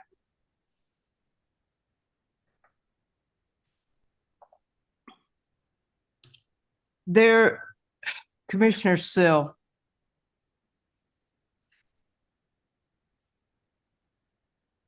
Fair chase is extremely important to maintaining hunting in a means that is going to be acceptable to the non-hunting public. And as hunters and outdoors men and women, we are in the minority. And we all need to be very cognizant of fair chase. Get me away from behind this table and I will be happy to engage in some extremely robust conversations about that, unashamedly. However, I think that some of those conversations might be better held in collaborative conversations in the form of public education, in the form of hearing some input versus commission discussions. I'm not opposed to it, but I think that this, and from recent experience, it's not a great place to have back and forth conversations that are well heard. It's very difficult to hear one another when we're concerned about being on YouTube and being on social media and having things taken out of context, both directions. And so I'm very supportive of the state agency sharing and teaching and educating about Fair Chase. I'm not sure the commission is the place for that to happen. There are other states, Arizona and Michigan are two that come immediately to my mind, that some of their regulations, they're unashamed about saying this is related to Fair Chase. There's probably many others, but I can think of immediately two in those regs that they address it. So as a commissioner, Commissioner Spore, I'm very supportive of those ongoing conversations. I think as an agency, we're negligent if we don't, because who else can we count on? We need to talk about ethics and Fair Chase and hunter education and our becoming an outdoors woman, those kinds of formats. And so I think as an agency, it is important. We will not always agree, but I think it also needs to be in a format that is very positive. And I'm not sure as a commission, that's the exact place that should happen. What I think we should do, and I'd be willing to have a future discussion with Stuart and see if we want to consider some public meetings or, you know, some roundtable discussions. I really, right now, the biggest item being the baiting. We kind of have a posture going forward. And right now, we're still analyzing information. And it is not on the foreseeable future agenda, but it's still Nadia sent a response to a constituent that basically said the same thing, that we're trying to get information, we're trying to do that. And, you know, some people say this is good for deer hunting, other people say it isn't Fair Chase. And I don't know how to go about it. I just don't want to have Troy's words fall on deaf ears. So Stuart, maybe in a week or so, you and I'll get on the phone and I'll come up with a couple of thoughts, and I don't promise anything. Well, is it, see, Gerald, is it fair for me as a commissioner to give paid staff direction that at the next meeting, I would like to hear what's surrounding state. I guess maybe if harvesting over bait piles, I guess. If you think it's inappropriate for that, I'm perfectly happy to let Stuart take our thoughts and comments and run with something. I'd be glad to have a conversation with Mr. Chairman in regards to all this. Well, I just don't. At the second of me repeating myself, I see a huge problem with Fair Chase in Kansas. Shooting deer over bait piles. I see a huge problem. And I guess I'll leave it at that and see if anybody comes up with anything. You know, why can't we bait waterfowl? Why is it a federal regulation that you can't bait waterfowl? But we can bait deer? You know, what's the catch? Well, it's a federal regulation.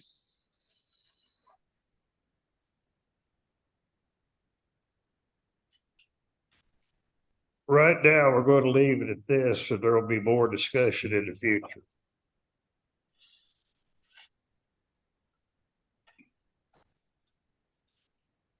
Is that okay with everybody? Good with me. Appreciate your comments, Troy. Thank you. Well, is there anything else to come before the group? I have already had a discussion with Dan. If I have anything to say about it, this is going to be the last meeting we have during primary deer season, and he understands that. Amen. And while I was here, my grandson shot a buck that I'd have loved to have been there, but I had to leave at 10 o'clock this morning from the barn to come here to the meeting. So Dan has a good point. We had some things we just really needed to get this meeting done at this date. And in the future, we'll try to have meetings towards the end of every month rather than in the middle of the month or hopping around. But let's not have another one it's a bad look for the agency. And you'll notice law enforcement can't be here. Colonel Kaiser's here, but everybody else is the busiest week of their year. And I like to be able to have more staff members hear the interaction with the constituents and to see the commission. So that's sort of my 2 cents worth. And at this point, do we need to set any future meetings? Yes, we do. I think we have January 25th set for Sabetha, March 28th for Topeka. I'd like to set I'm looking at April 25th, maybe. And I've had a request for Great Bend, Russell, or Salina. My 2 cents worth is Salina because it's day before the BOW.